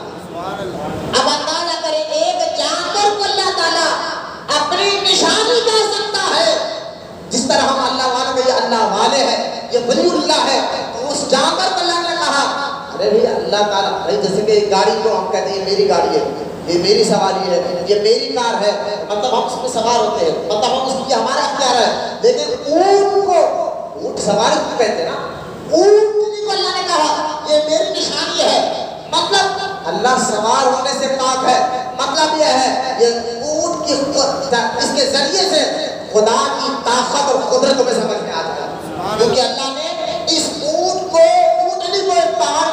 نکال کر بتایا. تو لہٰذا جس طرح اس اونٹنی کے ذریعے اللہ کی قدرت اور طاقت سمجھ میں آتی ہے، اسی طرح اللہ والوں کے ذریعے بھی اللہ کی قدرت اور طاقت سمجھ میں آتی ہے. پتا نہیں اللہ والوں سے لوگ چڑھتے کیوں اور کیا اللہ والے وہ ہمارے ساتھ ہے. میں نے کہا نا ابھی تم نے سمجھا نہیں. یہ غور سے آزاد کو تم نے سمجھا نہیں غریب نواز کو، تم نے سمجھا نہیں بندہ نواز کو. اگر تم سمجھ جاتے تو پتا چل جاتا یہ ولی اللہ ہے. وہ ولی اللہ کون؟ جن کے ذریعے سے اللہ کی طاقت اور قدرت سمجھ میں آتی ہے. تو خیر اس اونٹنی کو اللہ نے اپنی نشانی کا، وہ اونٹنی جو ہے اللہ پاک نے صالح علیہ السلام کو حکم دیا تھا کہ اس اپنے لوگوں کو کہو کہ جو کنواں ہے اس کنویں کا پانی ایک دن اونٹنی پی گی، ایک دن تم پیو. لیکن ان لوگوں نے کیا ہوا کہ ان کو بڑا غصہ ہے کہ اونٹنی ایک دن میں سارا پانی پی رہی ہے. تو ایک دن انہی قوم میں سے بدبخت نے جس کو اللہ نے اپنی نشانی کہا تھا اس اونٹنی کو ذبح کر دیا. اور ذبح کرنا اللہ کا عذاب آیا، وہ ساری قوم مر گئی. تو لہذا وہ جو کنواں تھا اس کنویں کے پانی سے وہ صحابی پانی لا کر آٹے کو گوندھا تھا. اب اندازہ کریں 35,000 لوگوں کا آٹا تھا. سرکار علیہ السلام کی تو عادت یہ ہے ہمارے نبی کی کہ دسترخوان پہ روٹی کا ایک ٹکڑا بھی گرتا تو حضور اس کو اٹھا کر پوچھ کر کھا لیا کرتا. میرے آقا نے رزق کا ادب اتنا بتایا ہے، ہمارے نبی نے رزق کا ادب اتنا بتایا ہے کہ رزق کی حرمتی مت کرو، یہ حضور نے فرمایا ہے. سیدہ عائشہ صدیقہ رضی اللہ تعالیٰ عنہا کو سرکار نے ہاتھ میں روٹی کا ٹکڑا لے کر بتایا تھا عائشہ اس کی عزت کیا کرو، اس کی عزت کیا کرو. اگر یہ گھر میں سے چلے جائے نا بہت مشکل سے واپس آتی ہے، بہت مشکل سے واپس آتی ہے. تو میں اکثر یہ حدیث سنا کر ماں بہنوں کو بھی کہتا ہوں اپنے بیان کے ذریعے کہ اپنے گھروں میں اتنا کھانا موہریوں میں کیوں بیچتے ہو، پھر رو مت پھینکتے ہو، پھر کہتے ہو ہمارے گھر میں برکت نہیں ہے، ہمارے گھر میں پریشانیاں ہیں، بچہ کما رہا ہے، بیٹے کما رہے ہیں، شوہر کما رہا ہے، کمائی میں برکت نہیں ہے، رزق میں برکت نہیں ہے. میں نے کہا روز روٹی کے اندر اپنا کھانا روٹی کے ٹکڑے نظر آتے ہیں. یہ کہا کہ تم نے کیا ادب کیا ہے؟ سرکار کی حدیث پاک تم نے نہیں سنا؟ سرکار نے کہا عائشہ اس کی عزت کیا کرو، اس کا خیال کیا کرو. اگر یہ بے حرمتی کرو گے تو یہ گھر سے نکلی تو واپس بڑی مشکل سے آتی ہے، واپس بڑی مشکل سے آتی ہے. میں کہنا یہ چاہتا ہوں مسلمانوں، حضور تو ایک روٹی کے ٹکڑے کو زمین پر گرتا دیکھتے تو سرکار کو برداشت نہیں ہوتا. سرکار اس کو اٹھاتے صاف کر کر تناول فرماتے کھا لیا کرتے تھے. لیکن آپ 35,000 آدمی کا آٹا حضور سے پھینکنے لگا رہے ہیں. بولو بات کو سمجھیے اس لاجک کو. 35,000 آدمی کا آٹے کو حضور پھینکنے لگا رہے ہیں. وجہ کیا ہے؟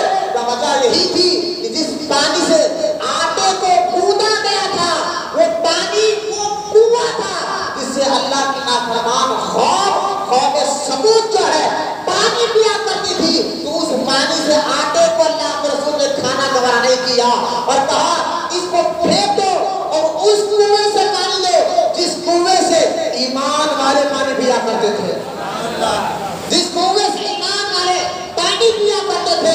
صحابہ نے اور وہ آٹے کو پھینکا، دوسرا آٹا لیا. پتا کیا چلا؟ جب پانی اگر اس کا اثر غیروں کے ساتھ ہو جائے اس میں خرابی آ جاتی ہے. تو انسان غیروں کے ساتھ بیٹھے، شرابیوں کے ساتھ بیٹھے، چواریوں کے ساتھ بیٹھے، کچڑیوں کے ساتھ بیٹھے تو پھر بتائے تو بچہ نیک کیسے بنے گا؟ اس بچے کے اندر اچھائی عادتیں کیسے آئے گی؟ لہذا اس بات کو اندازہ کرے. میرے آقا رحمت کونین صلی اللہ علیہ وسلم نے ارشاد فرمایا کہ اچھوں کی صحبت اختیار کرو. جب بھی بارش ہوتی ہے نا تو دل میں دعا کر دیا کرو. جب بارش ہو رہی ہے تو آپ کو فائدہ بتا رہا ہوں، بارش ہوتے وقت دعا کرنا چاہیے. ایک تو یہ. اور دوسرا سنیے، حضرت موسیٰ علیہ السلام نے ایک مرتبہ اللہ تعالیٰ سے پوچھا کہ یا اللہ جب تو خوش ہوتا ہے تو اس کی پہچان کیا ہے؟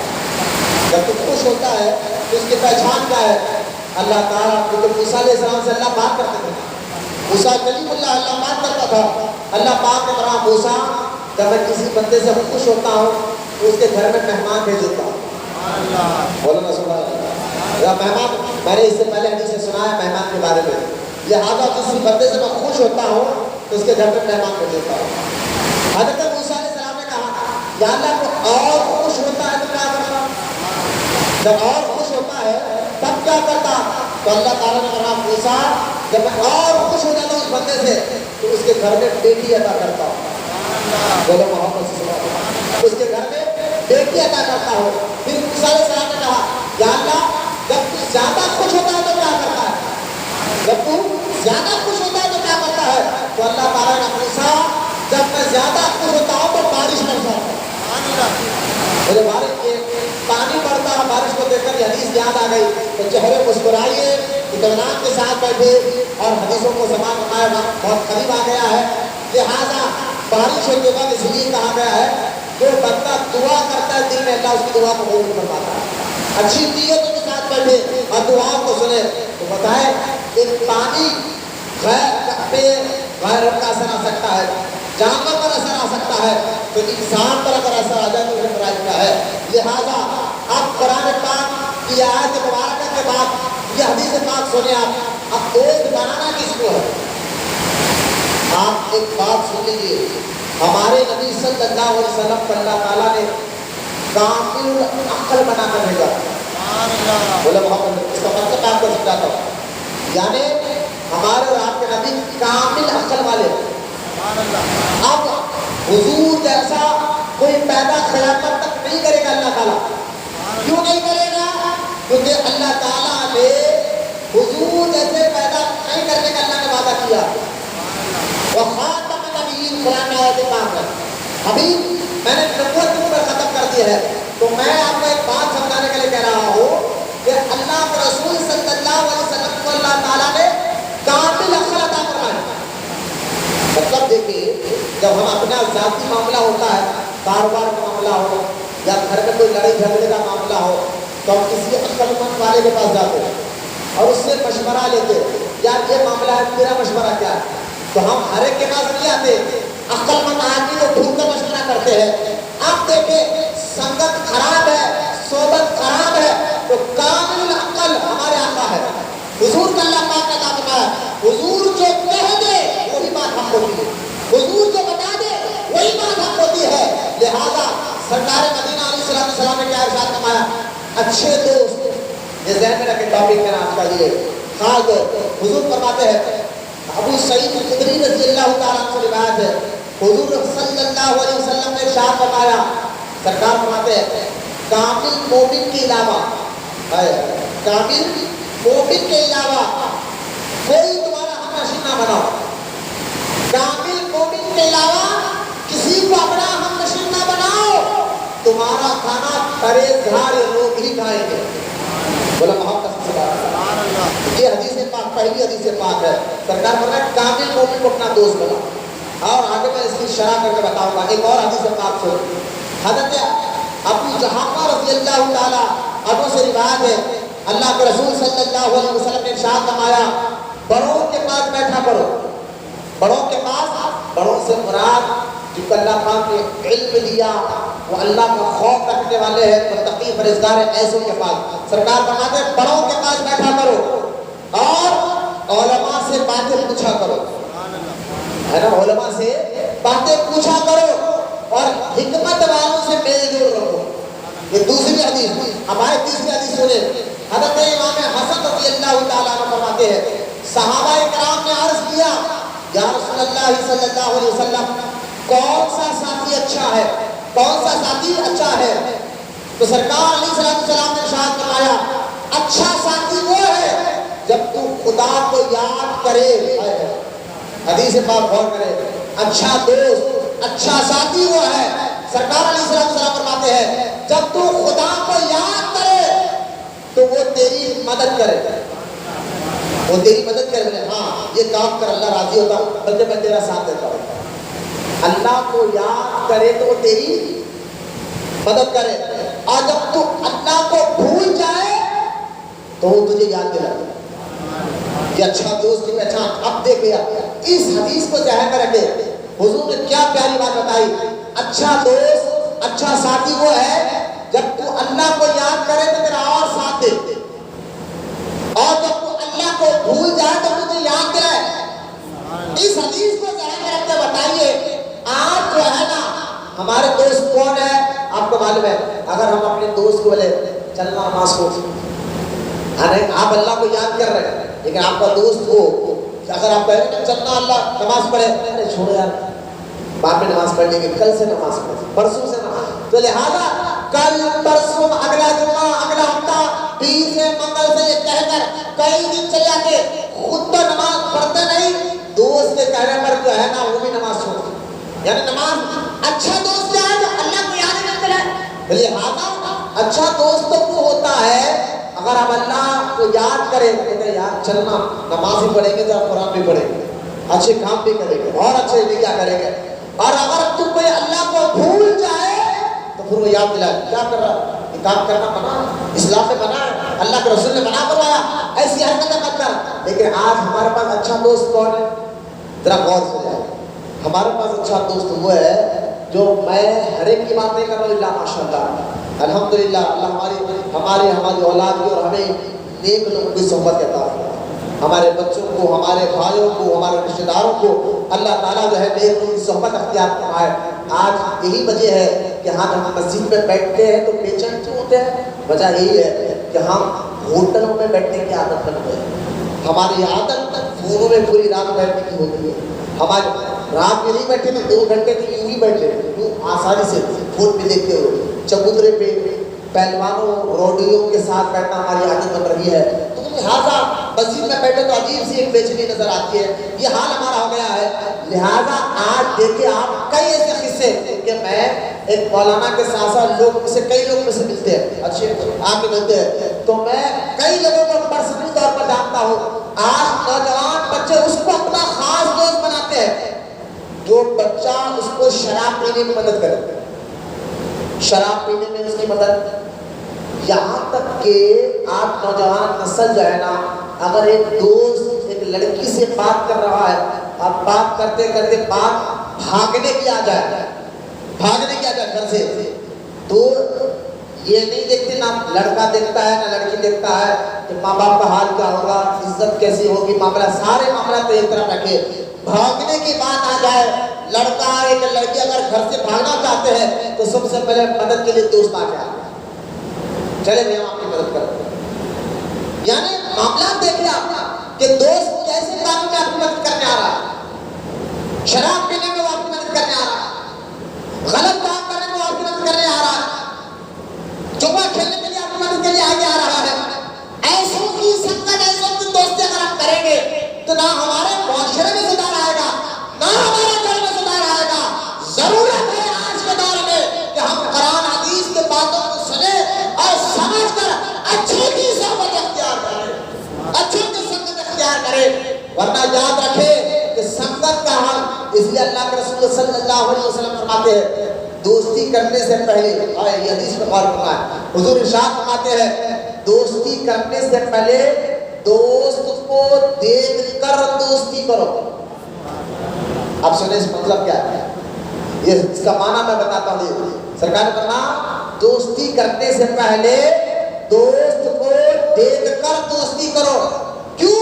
حضور فرماتے ہیں اس لیے کہ تم لوگ اپنے دوست کی عادتوں کو بہت پسند کرتے ہو، اس کے طریقے کو پسند کرتے ہو، اس کی عادت کو پسند کرتے ہو، لہذا اب تم جس سے دوستی کر رہے ہو، آج دیکھ لیں یوپی کا یہ واقعہ ہے، ایک شخص تھا جب بھی اپنے دوستوں کے ساتھ رہتا تو 5-6 ہزار یوں ہی خرچ کر دیتا، اللہ نے مال دولت بہت دی، پیسہ بہت تھا، کماتا تھا، لہذا حالت یہی ہمارے گھروں کے بھی ہو گئے ہیں، ماں باپ 1 مہینے تک انتظار کرتے کہ بچہ پہلی تاریخ آ رہی ہے، اب تنخواہ لائے گا، اب تنخواہ لائے گا، لیکن کیا پتا وہ مہینے کی تنخواہ دوست لے گئے، جوئے میں کھلائے، شراب میں کھلائے، سارا کام تمام کر کر وہ بچہ آیا، ماں کو گالی دیتا ہے، باپ کو گالی دیتا ہے، گھر میں نماز پڑھ کر سو جاتا ہے، ماں باپ بیچارے ہو گیا، کیا کرے تو بھی کیا کرے، لہٰذا یہ حال ہو گیا ہے۔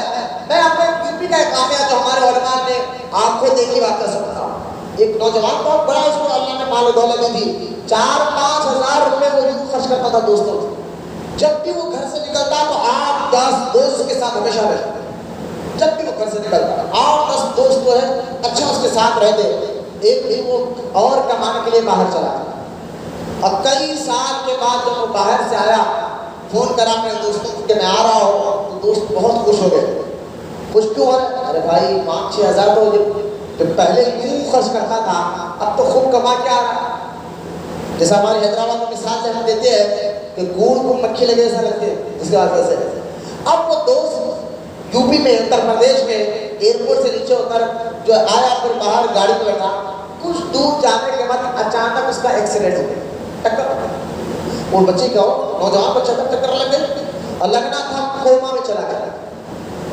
اب ہاسپٹل ایئرپورٹ سے سیدھا ہاسپٹل کو لے جایا گیا۔ اب ہاسپٹل میں وہ دوست جو ہے ایک دن کئی مہینے تک کوما میں رہا۔ اب جو دوست تھے نا جو ہمیشہ اس کے چار پھرتے تھے، ایک دن ہاسپٹل میں رہے، 2 دن 3 دن 4 دن ختم، 5ویں دن کوئی بھی نہیں آیا، 6ویں دن ایک آتا تھا، 7ویں دن تو پورے ختم، 2-3 مہینے کون رہے کر سکتا؟ یہ ہمارا دوست تھا۔ جبکہ دوست کی پہچان کیا ہوتی ہے؟ مشکل وقت وہ اپنے دوست کا ساتھ نہیں چھوڑتا۔ لیکن آپ دیکھیں دھیرے دھیرے سارے دوستانے ختم، پیسے ختم، کوئی دوست نہ مدد کے لیے آگے آ رہا ہے، کوئی دوست نہ ساتھ دینے کے لیے آگے آ رہا ہے، یہاں تک کہ اس نوجوان کئی سال کوما میں رہ کر مر گیا۔ جو دوست ہمیشہ ساتھ رہتے تھے وہ دوست اس کو دیکھنے کا جنازے میں بھی نہیں آئے۔ ایسے دوست، اس لیے حضور فرما رہے دوستی کرنے سے پہلے دوست کو دیکھو، اس کے بعد دوستی کرو۔ دوستی کرو، دوست کو دیکھ کر دوستی کرو، ورنہ آج کی دوستی یا تو شراب کے حد تک ہو گئی ہے، یا چوہے کے حد تک ہو گئی ہے، یا گجٹیوں کے حد تک ہو گئی ہے۔ معاملہ یہی تو ہے۔ آج دیکھ لیں جو قتل ہوئے ہیں حیدرآباد دکن میں، ان کو مارنے والے ہی گجٹی۔ آپ دیکھیں ملہ پلی میں جو مٹر ہوا کل، وہ مرنے والا بعد وقت شراب پی رہا تھا۔ اللہ اگر موت بھی آ رہی تو کیسی موت آ رہی لوگوں کو جو غلط صحبت کرتی ہے۔ نوجوان غور سے سنے، میں انٹرنیٹ میں بیان جا رہا ہے، انشاءاللہ اپلوڈ ہوگا تو میں سے دور کر کہہ رہا۔ آپ ایک حدیث سن کا بحران ہوگے، اللہ کے رسول صلی اللہ علیہ وسلم نے ارشاد فرمایا 2 کام جب مسلمان کرتا ہے نا، کوئی کام غلط کام، 2 ایسے کام ہیں جب مسلمان وہ کام کرتا ہے تو اس کے اندر سے ایمان نکل جاتا ہے۔ وہ کام کرتے وقت وہ ایمان والا نہیں رہتا، ایمان اس کے اندر سے نکل کر باہر ٹھہر جاتا۔ جب وہ غلط کام کر لیتا ہے تو پھر ایمان اس کے اندر آ جاتا ہے۔ لہذا 2 کام کیا ہے؟ اللہ کے رسول علیہ السلام فرمایا ایک بندہ جب شراب پیتا، شراب پیتے وقت اس کے اندر سے ایمان باہر آ جاتا ہے، اور ایک دوسرا زنا کرتے وقت۔ اب اللہ کرے ایک بندہ شراب پی رہا ہے، اس حالت میں اس کو مار دیا گیا تو خیر ہم کیا بولے اس کے لیے، لیکن سنگت مانتا ہو کہ دوستوں میں کچھ رنجش چل رہی تھی، مار دیا۔ باہر روڈ بیچ روڈ پر ایک نوجوان کو مارا، معلوم ہوا بھائی 2020 میں اس نے بھی کسی کو مارا تھا، لہذا اس کو اس کے دوستوں نے اس کے بھائی نے مل کر مار دیا۔ مجھے بتائیے کہ آج زیادہ تر مرڈر ہو رہے ہیں، قتل مارتی، یہ صرف حیدرآباد کا ماحول نہیں ہے، میں حیدرآباد کا نام ہے، آپ دیکھ لیں نیوز پڑھ کر دنیا بھر میں یہ معاملہ دوستوں کی سنگت اور غلط دوستی کی وجہ سے آج یہ حال ہو رہا ہے کہ خون خرابہ ہو رہے ہیں، بچے شرابی بن رہے ہیں، جواری بن رہے ہیں۔ آج تو لوگ اچھے دوست نیک دوستوں کو پسند بھی نہیں کرنا چاہتے۔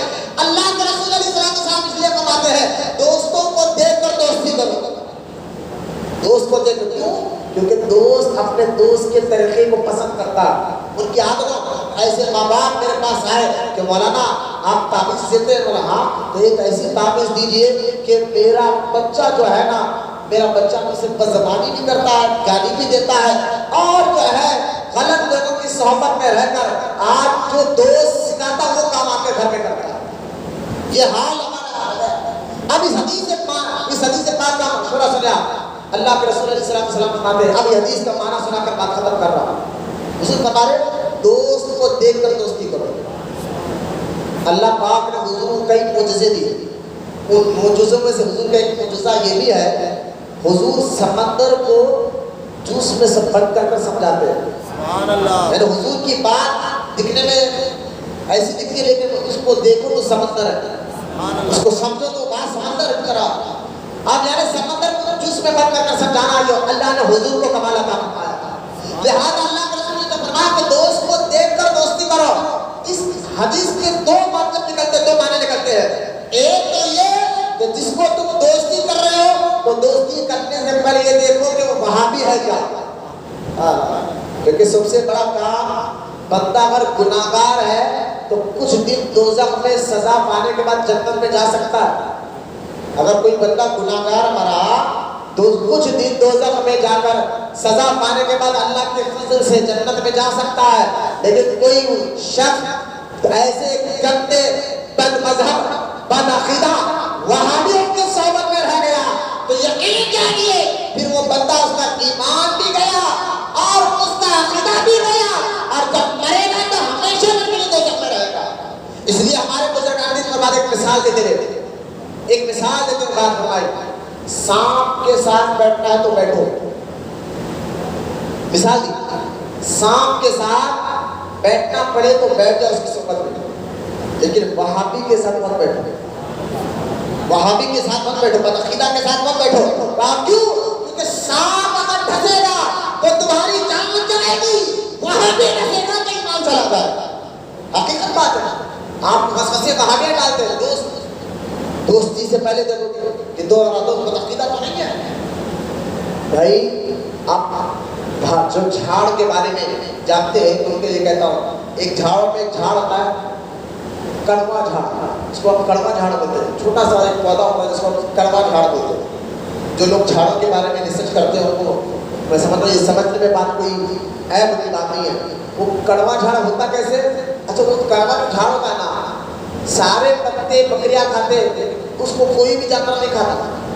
بکریاں بکری کوئی بھی جانور جھاڑ کے قریب نہیں جاتا. کیوں؟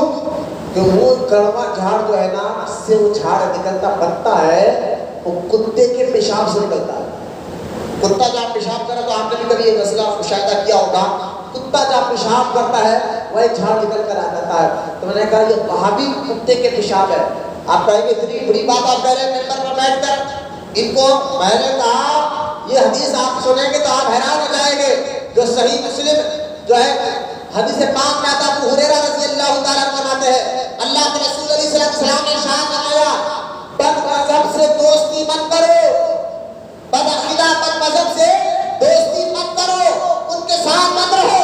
جو بد مذہب اور بد عقیدہ سے ساتھ رہے گا گویا اسلام گرانے میں وہ اس کی مدد کر رہا ہے. لہذا بد مذہب اسلام کو گرانے کی کوشش کر رہے ہیں آپ اس کی مدد کر رہے ساتھ رہے گا.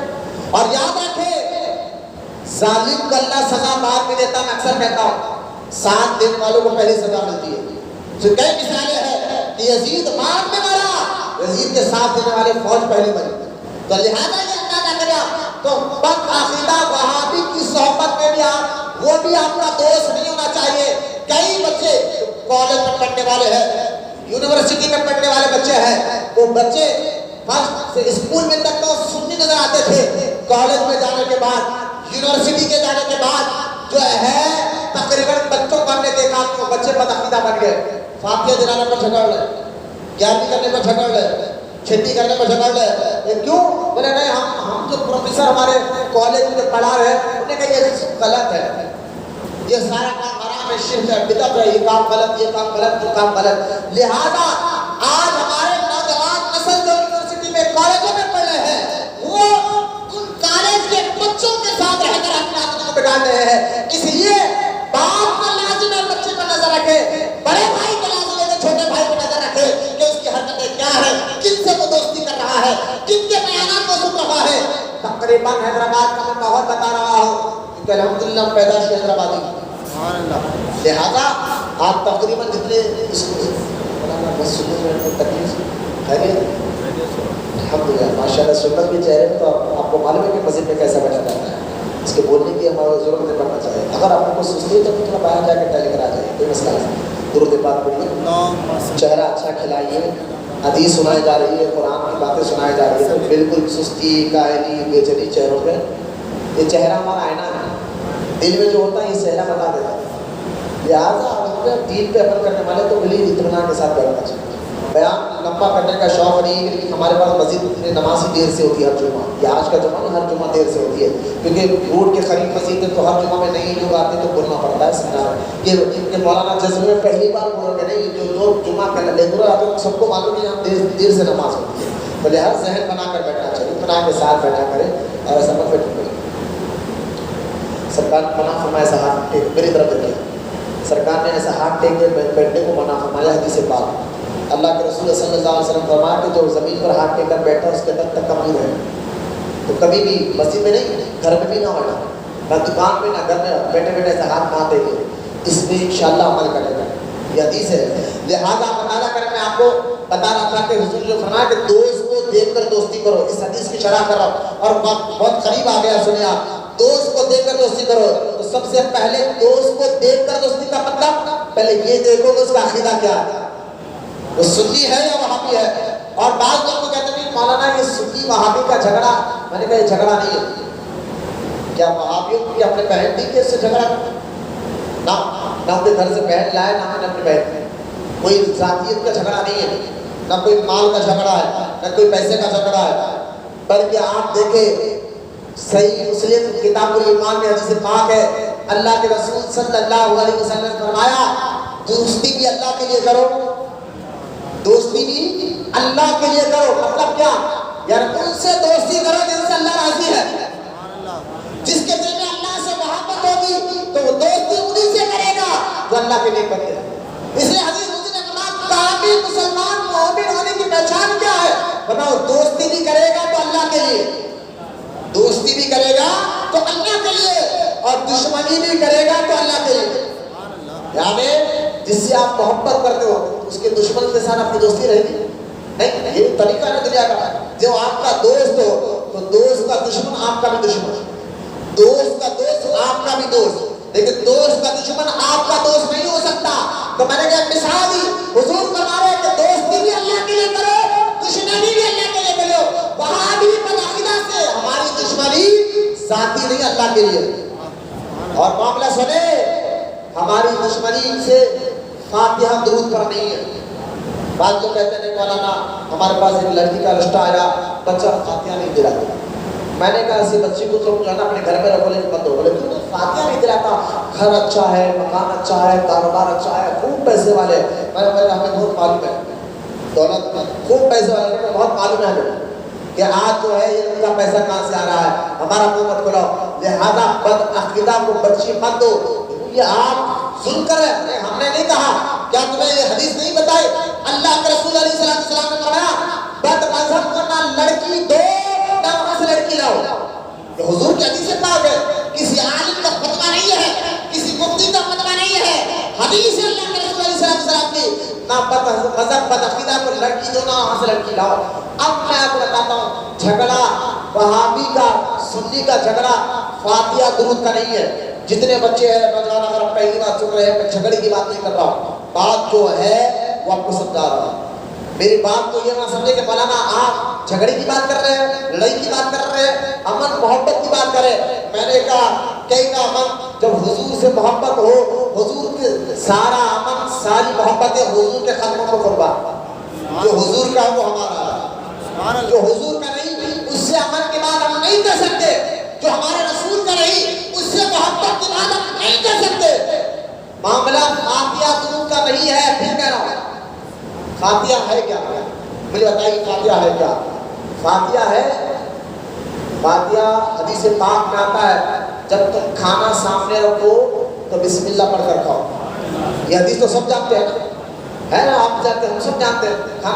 کھانے سے پہلے کیا پڑھتے ہیں؟ بسم اللہ پڑھتے ہیں۔ اور بسم اللہ قرآن کی آیت ہے، بولو نا سبحان اللہ، بسم اللہ قرآن کی آیت ہے۔ تو مجھے بتائیے سامنے کھانا ہے اور سامنے کھانا ہو بسم اللہ پڑھو، مطلب سامنے کھانا رکھ کر قرآن پڑھنا جائز ہے؟ مطلب یہ غیروں کا طریقہ ہے سامنے کھانا رکھنا، اور اس میں جو ہے میں نے کہا دیکھو ایک غیر مسلم بھی اپنے بت کے سامنے جو ہے نا پر صاف رکھتا ہے، اور تم بھی جو ہے معاذ اللہ اس طرح کی حرکت کرو، لہٰذا یہ غلط ہے۔ میں نے کہا نا جو وہ کرتے ہم نہ کرنا دونوں سیم ہے، تو پھر انہیں غیر مسلم بھی منہ سے کھانا کھاتا، تو کہاں سے کھاتا؟ تو کوئی بات ہے، یہ معاملہ نہیں ہے۔ جھگڑا فاتحہ درود کا کبھی نہیں رہا۔ آپ سنیے، آپ میں بات بتا رہا ہوں، فاتحہ ہے کیا کہ حدیث میں حضور نے فرمایا جس کھانے پر قرآن پڑھا جاتا ہے اس کو شیطان نہیں کھاتا۔ یا جی سنے آپ نے بار بار، جس کھانے پر قرآن پڑھا جاتا ہے اس کو شیطان نہیں کھاتا۔ اگر کوئی وہابی نہیں کھا رہا تو یہ اس کو جانتا تو ہے کیا؟ میں کیا بتا، معاملہ فاتحہ درود کا نہیں ہے، اصل معاملہ ہے کیا؟ ان وہابیوں نے، اچھا یہ یہ بات میں جو کہہ رہا ہوں ذمہ داری کے ساتھ کہہ رہا ہوں. اگر کوئی بیان کے بعد مجھے بتائے کہ مولانا آپ جو کہہ رہے تھے نا کس وہابی نے کہاں پر لکھا ہے, کتاب کھول کر بتانا یہ میری ذمہ داری ہے, میں بتانے کے لیے تیار ہوں. پھر کرو لڑائی کی بات نہیں, جھگڑے کی بات نہیں, میں آپ کو بتا رہا ہوں. حضور نے فرمایا نا دوست کو دیکھ کر دوستی کرو, تو دیکھو اس کا عقیدہ کیا ہے. بدعقیدہ تبلیغیوں کے ساتھ مت رہو, شیعوں کے ساتھ مت رہو, یہ وہابی شیعہ یہ تمہیں دوزخ میں لے جانے والا ذریعہ بنے گا. دوست کو دیکھ کر دوستی کرو, اس حدیث کے مطلب آپ کو بتا رہا ہوں. لہذا پھر کہیں گے مولانا آپ کہہ رہے ہیں فاتحہ کا جھگڑا نہیں ہے کیا کہ سنی وہابی میں فرق, یہ آپ کو سمجھا. اب میں آپ کو بتاتا ہوں. وہابیوں کا ایک بہت بڑا مولوی ہے, نام اس کا اسماعیل دہلوی, نام اس کا اسماعیل دہلوی. مرا یہ 100-150 سال ہو گئے مر کر. یہ انگریزوں کے زمانے میں تھا. اس اسماعیل دہلوی نے انگریزوں کو خوش کرنے کے لیے, کیونکہ انگریزوں نے دیکھا کہ ہندوستان میں سب سے پہلے آواز جو اٹھا رہے کہ دیش آزاد کرے وہ مسلمان تھا. یہاں دیکھیں فضل حق خیرآبادی, دہلی جائے, دہلی سے سیدھا پہنچ جائے, وہاں پر ایک اللہ کے ولی کا مزار ملے گا, نام ہے ان کا فضل حق خیرآبادی رحمۃ اللہ علیہ. وہ بزرگ ہے جنہوں نے انگریزوں کے خلاف سب سے پہلے فتویٰ دیا تھا کیا کہ انگریز سے جہاد کرنا ہر مسلمان پر فرض ہے. یہ فتویٰ فضل حق خیرآبادی رحمۃ اللہ تعالیٰ نے دیا تھا, جس کی وجہ سے اس دور میں انگریزوں نے کو کالے پانی کی سزا دی تھی. یہ تاریخ ذہن میں رکھے آپ. تو خیر اسماعیل جب مسلمان آواز اٹھانے لگے پورے ہندوستان میں آج سے 150 سال پہلے, یہ بھی تاریخ ذہن میں رکھے آپ. جب آواز اٹھانے لگے تو جب اٹھانے لگے تو انگریزوں نے کہا کہ یار ان مسلمان قوم کو کمزور کیسا کرنا, کمزور کرو تاکہ یہ آپس میں لڑے, آپس میں لڑے اور لڑ کر ہماری طرف ان کا ذہن نہ رہے. لڑا کر کرسی میں بیٹھنا یہ انگریزوں کی پرانی پالیسی ہے. تو سیاست پڑھتے سمجھتے اتنا تو ہم سب کو معلوم ہے, لڑو کرسی پہ بیٹھو. پہلے فرق اتنا ہے, پہلے یہ سیاست لیڈروں کے پاس تھی, گھروں میں بھی آ گئی, خاندانوں میں بھی آ گئی, بھائیوں میں بھی آ گئی, جاگیروں میں بھی آ گئی, یہاں تک کہ نوکروں میں بھی آ گئی. ہے نا, سیب کو خوش کرنے کے لیے نوکر بھی قیمت چوکر خوری, اس کی برائی سیب کے ساتھ اس کی برائی کر کر بھائی اپنا تو کام بنا. یہ پالیسی پرانی ہے. تو انگریزوں نے مسلمانوں کو غور سے سنے, مسلمانوں کو آپس میں لڑانے کے لیے سنی اور وہابی کے فرقے کو پیدا کیا. یہ سب میں نے کہا نا کتاب میرے پاس ہے, بتانے کی میری ذمہ داری ہے, میں بالکل مسلم. ان لوگوں نے ورنہ آج سے 100 سال 150 سال پہلے کوئی اہل حدیث نام کی کوئی جماعت نہیں تھی, تبلیغی جماعت کے نام کی کوئی جماعت نہیں تھی. پورے ہندوستان میں اگر کوئی جماعت تھی تو صرف 2 جماعتیں تھیں, کیونکہ ہندوستان کا سب سے پہلا بادشاہ جو مسلمان جس کا نام شہاب الدین غوری, نام جانتے نا شہاب الدین غوری کون تھا؟ یہ غریب نواز کے ہاتھ میں ہاتھ دے کر مرید ہوا تھا. سنی تھا اور چشتی تھا. شہاب الدین غوری سنی تھا, چشتی تھا. اس کے بعد قطب الدین ایبک کون ہے؟ یہ بھی سنی اور چشتی تھا. سلطان التمش کون ہے؟ یہ بھی سنی ہے, چشتی ہے. میں بادشاہوں کا ذکر نہیں بتانا چاہتا ہوں. جب سے ہندوستان میں اسلام پھیلا ہے اس کے پیچھے سب سے زیادہ کام کیا ہے تو بزرگوں نے کیا, اللہ والوں نے کیا ہے. تو ہندوستان جب آزاد ہوا 2 فرقے تھے پورے انڈیا میں, ایک شیعہ دوسرا سنی. شیعہ فرقہ بھی نور جہاں کی وجہ سے آپ استعمال نہیں جاتا. جہانگیر کی بیوی نور جہاں نے, مغلیہ سلطنت میں جہانگیر کی بیوی نور جہاں نے شیعوں کو بلا کر ہندوستان میں بسایا, ورنہ یہ ایران عراق کے علاقے میں تھے, ورنہ ہندوستان میں بسایا. یہ اور بات ہے, لیکن میں بتانا چاہتا ہوں وہابی جماعت کا کوئی نام نہیں تھا, تبلیغی جماعت کا کوئی جماعت نہیں تھی, اہل حدیث جماعت کی کوئی جماعت نہیں تھی, جماعت اسلامی کوئی جماعت نہیں تھی. یہ 100 سال سے پہلے تک کوئی نہیں, ان کا نام نشان نہیں تھا. کوئی 80 سال پرانے, کوئی 90 سال سے پرانے, کیونکہ پورے ہندوستان میں اہل سنت و جماعت کے ماننے والے تھے. سبحان اللہ, سبحان اللہ. اب دیکھیں انگریزوں نے چاہا کہ آپس میں مسلمان لڑے تو فاتحہ پہ نہیں لڑایا اس نے.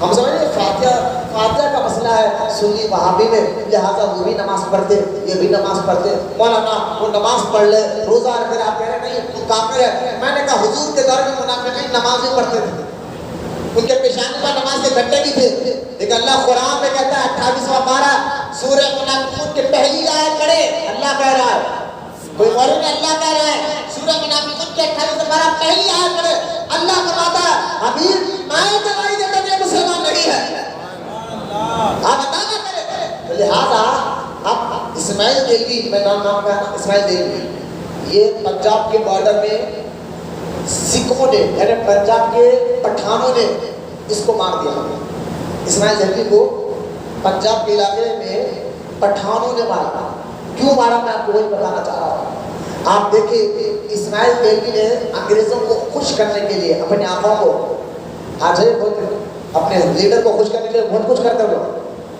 صاحب خوش رہنا ایم ایل اے صاحب خوش رہے ایم پی صاحب خوش رہے اس کے لیے وہ امام کو بھی گالیاں دیتے مسجد کی کمیٹی کو بھی گالیاں دیتے اچھے لوگوں کو بھی گالیاں دیتے نہیں بھائی علاقے کا کونسلر خوش ہونا ایم ایل اے صاحب خوش ہونا ایم پی ہر لیڈر کی بات نہیں کر رہا ہوں لیکن زیادہ تر لیڈر ایسی ہے گلی کے ہے نا وہ خوش کرنے کے جس کو بھی گالیاں دیتے کس کو ہی دیتے کے باتیں کرتے صاحب خوش رہے لیڈر صاحب نے بات رہا نہیں مولانا ہم لیڈر ہیں سنی وہابی کی بات نہیں کرتے ہم سب کو لے کر چل رہے میں نے کہا اچھا سب کو لے کے چل رہے میں نے کہا لیڈر صاحب ایک بات بتائیے کبھی بدبو اور خوشبو ایک جگہ ہو سکتی کبھی دن اور رات ایک جگہ جمع ہو سکتی میں نے کہا ایک گستاخ اور عاشق رسول ایک جگہ نہیں ہو سکتی پہلی بات نہیں ہم سب کو لے کر چل رہے میں نے کہا تمہارا رنگ تو الیکشن میں لکھ جاتا آپ کس کس کو لے کے چلے الیکشن میں تو کہتے ہیں یہ پارٹی وہ ہے وہ پارٹی وہ ہے یہ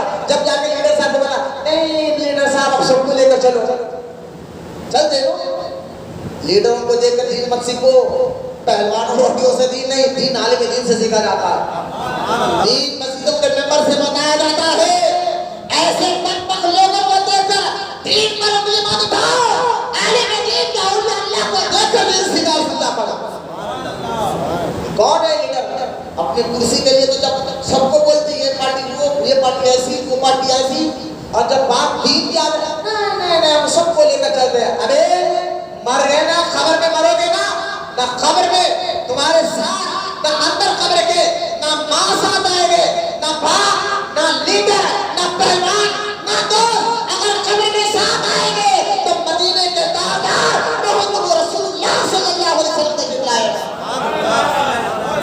بڑے کا یہ چہرہ حضور کو دکھانا ہے حضور کو دیکھ کر ہم یا نبی سلام علیہ کا پڑھنے والے بنے خبر میں حضور کو دیکھ کر آج جو لوگ یا نبی سلام علیہ کا پڑھنے کو شرک کہہ رہے ہیں آپ ان کے ساتھ رہے تھے نا اب دیکھیں اسماعیل دیلوی نے کیا کیا آنکھوں کو خوش کرنے کے لیے انگریزوں کو خوش کرنے کے لیے اسماعیل دیلوی نے کتاب لکھی اور اس کتاب کا نام ہے صراط المستقیم میں نے کہا نا کتاب میرے پاس ہے ذمہ داری کے ساتھ میں بول رہا ہوں بتانے کی میری ذمہ داری اگر کوئی دیکھنا چاہتے ہیں آج بھی چھپ رہی ہے اس کتاب میں اسماعیل دیلوی نے لکھا کہ اللہ جھوٹ بول سکتا ہے سب مل کر بولے معاذ اللہ کا معنی ایسی باتوں سے ہم اللہ کی پناہ مانگتے ہیں لہذا اسماعیل دیلوی نے یہ ہاتھ لگا کہ اللہ جھوٹ کیونکہ مسلمانوں کو آپس میں لڑانا تھا جب تک کیونکہ ہندوستان میں اسلام پھیلا غریب نواز یہ اولیاء اکرام کی وجہ سے سب سنی تھے سب فاتحہ دلاتے تھے یا رسول اللہ کہتے تھے یا نبی صلی اللہ علیہ وسلم کا پڑھتے تھے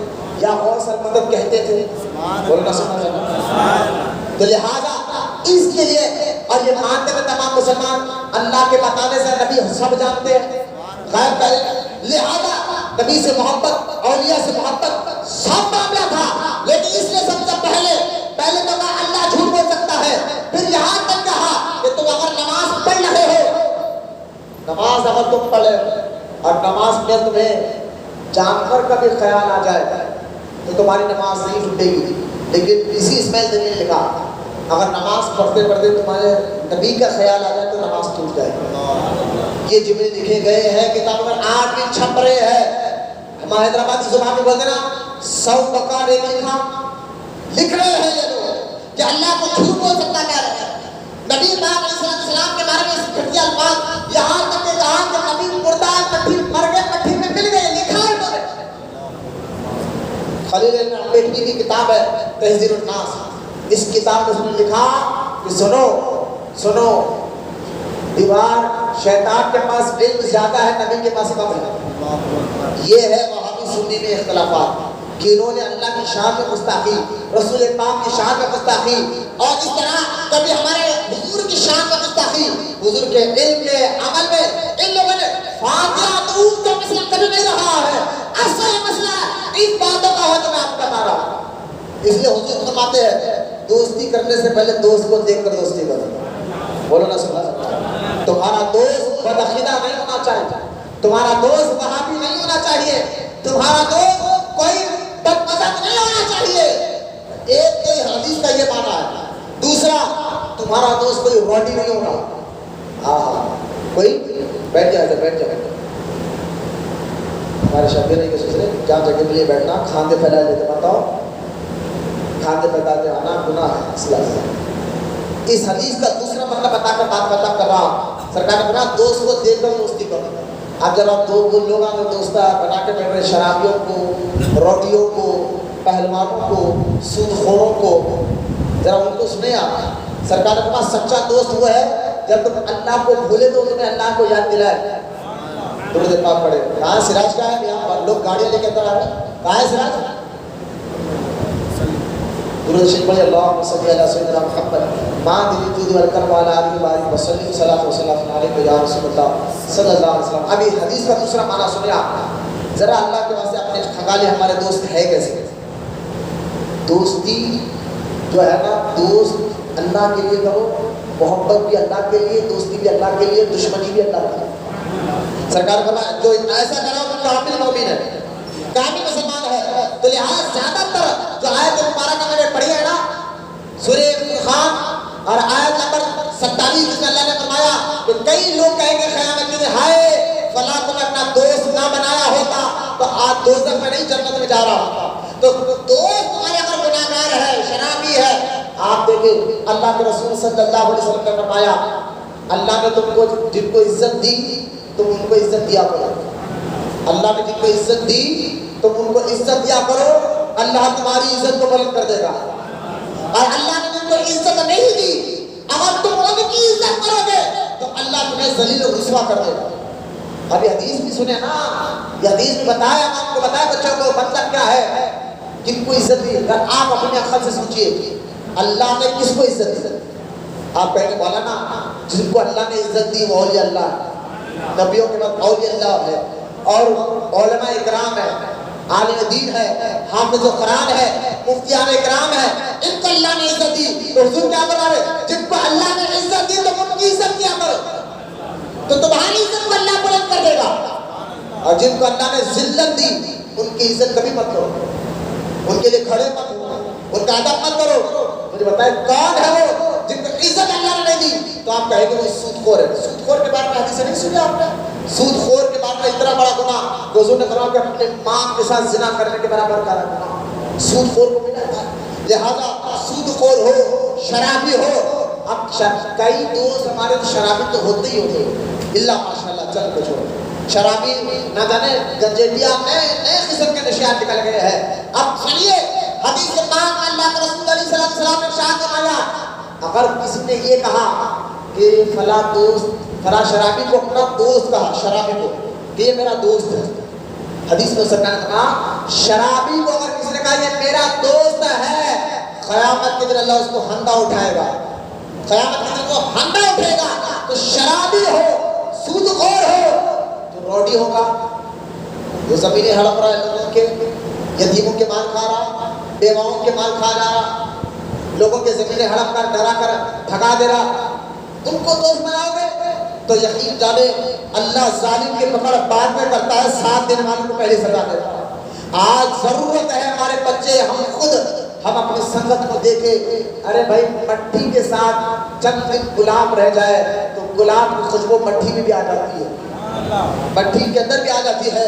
تم اچھوں کی صحبت میں تو آؤ، تمہارے مزاج میں مسجد میں بیٹھنے کا ادب آ جائے گا، مسجدوں سے محبت آ جائے گی. کبھی تم بیٹھو نا تمہاری عادت ہوٹلوں میں ہوگا یوں اکڑ کے آ رہے مسجد میں گور کے آ رہے. تمہاری عادت تمہاری صحبت دیکھو تمہاری صحبت کس کے ساتھ ہے. اگر تمہاری صحبت اللہ کے نیک بندوں کے ساتھ ہوتی مسجد میں اکڑ کریں نیچے منہ ادا کرا، دل میں اللہ کا خوف ہوتا یار میں اللہ کے گھر جا رہا. کئی پہلوان کے گھر میں جم کو نہیں جا رہے ایکسرسائز کرنے کے لیے اکڑ گیا ہے وہ بڑی نا اللہ کے گھر میں آ رہا. اگر صحبت صحیح ہو، صحبت ضرور اثر کرتی ہے. آپ کو میں بتا بتا دوں سرکار یوسف بابا کے بارے میں، حضرت یوسف شریف بابا رحمۃ اللہ علیہ جو اورنگزیب کے دور میں نام بلی میں آئے اور وہاں بیٹھ کر تبلیغ دین کا کام کیا تھا۔ کون ہے یوسف بابا؟ کون ہے شریف بابا؟ ایسی دوستی کرو کرنا ہے تو حضرت یوسف بابا مصر کے رہنے والے ہیں، حضرت شریف بابا جو ہے فلسطین کا ایک شہر ہے کٹنا، وہاں کے رہنے والے شریف بابا۔ لیکن ان دونوں کی دوستی ہو گئی کعبے کے سامنے، حج کرنے یہ بھی آئے تھے، حج کرنے یہ بھی آئے تھے، بات چیت میں دوستی ہو گئی۔ حضرت یوسف بابا مصر کے رہنے والے، شریف بابا کنان کے رہنے والے، پہچان نہیں، اڑوس پڑوس کے نہیں، محلے کے نہیں، ایک ہی علاقے کے نہیں، الگ الگ ملک کے رہنے والے تھے، الگ الگ ملک کے رہنے والے تھے، لیکن کعبے کے سامنے جب دوستی ایک دوسرے کی ہو گئی، دونوں نے ہاتھ ملا کر کہا کہ دیکھو جس طرح زندگی میں جئیں گے نا، اب ہمیشہ ساتھ نہیں چھوڑیں گے، ہمیشہ ساتھ رہیں گے۔ پھر آپ نے دیکھا وہی یوسف شریف بابا پھر وہاں سے ملک ہندوستان دہلی، اور دہلی سے جو ہے حیدرآباد دکن آتے ہیں، اور حیدرآباد دکن میں آ کر ان کا تقویٰ، ان کی پرہیزگاری، ان کی عبادت کی مشہوری، ان کی صحبت میں رہنے والا گھوڑا، اللہ والوں کی صحبت میں جانور کی قسمت بدل جاتی ہے، ہم بیٹھے رکھا ہے، ان کی صحبت میں رہنے والا گھوڑا۔ یوسف شریف بابا کے پاس آنے والے ذرا غور سے سنیں، ایک بات بتا رہا، حضرت یوسف شریف بابا کے ساتھ جو گھوڑا تھا نا، وہ گھوڑا اس وقت تک کوئی گھاس نہیں کھاتا تھا جب تک یوسف بابا یا شریف بابا اپنے ہاتھ سے لا کر نہ کھلائے، ورنہ وہ گھوڑا بھوکا رہتا تھا۔ لیکن جب تک یوسف بابا یا شریف بابا ہاتھ سے لا کر گھاس نہ کھلائے، بھوکا، حالانکہ اس وقت نامپلی کا علاقہ چاروں طرف کھیت گھاس ہی گھاس تھی، لیکن آپ کا گھوڑا کسی اور کی پراپرٹی میں جا کر منہ نہیں مارتا تھا، کسی اور کی پراپرٹی میں جا کر، کیونکہ اس کے اللہ والوں کی صحبت میں رہ کر اس گھوڑے کو بھی معلوم تھا کہ غیروں کی پراپرٹی میں منہ ڈالنا یہ اللہ کو ناراض کرنے والا کام ہے۔ اس صحبت کا اثر اگر گھوڑے پہ ہو جائے تو گھوڑا بھی جانتا ہے کہ ہر ایک کی پراپرٹی میں منہ نہیں ڈالا جاتا ہے۔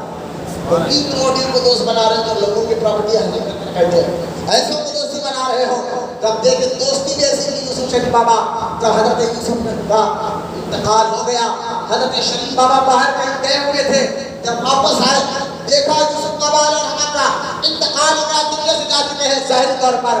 حضرت شریف بابا نے کہا تھا حضرت یوسف سے کہ آپ نے وعدہ کیا تھا رہیں گے ساتھ مریں گے ساتھ، یہ کہہ حضرت شریف بابا کفن اوڑھ کر لیٹے، اللہ نے ان کی روح کو بھی پرواز کر دیا۔ سبحان اللہ۔ یہ دوستی ایسی دوستی کرو جو دکھ میں آپ کے ساتھ رہے، اگر آپ اللہ کو ڈھونڈ رہے تو آپ کو یاد دلائے، آپ کو غلط کام کی طرف جانے نہ دے، آپ کو شراب ڈیٹوں کی طرف جانے نہ دے، نماز کا ٹائم نماز کی طرف لے کر آئے، ایسے کی صحبت اختیار کریں گے تو معاشرہ سدھر جائے گا، سوسائٹی سدھر جائے گی۔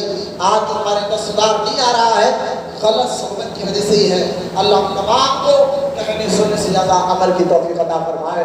کتنی دیر سے بوڑھے بچے نوجوان یہاں بیٹھے، مولا ان کے بیٹھنے کو قبول فرما، ان تمام کو سچا عاشق رسول بنا اور قیامت تک ان کی نسلوں میں عاشق رسولوں کو پیدا فرما۔ وما علمنا الا البلاغ والحمد للہ رب العالمین۔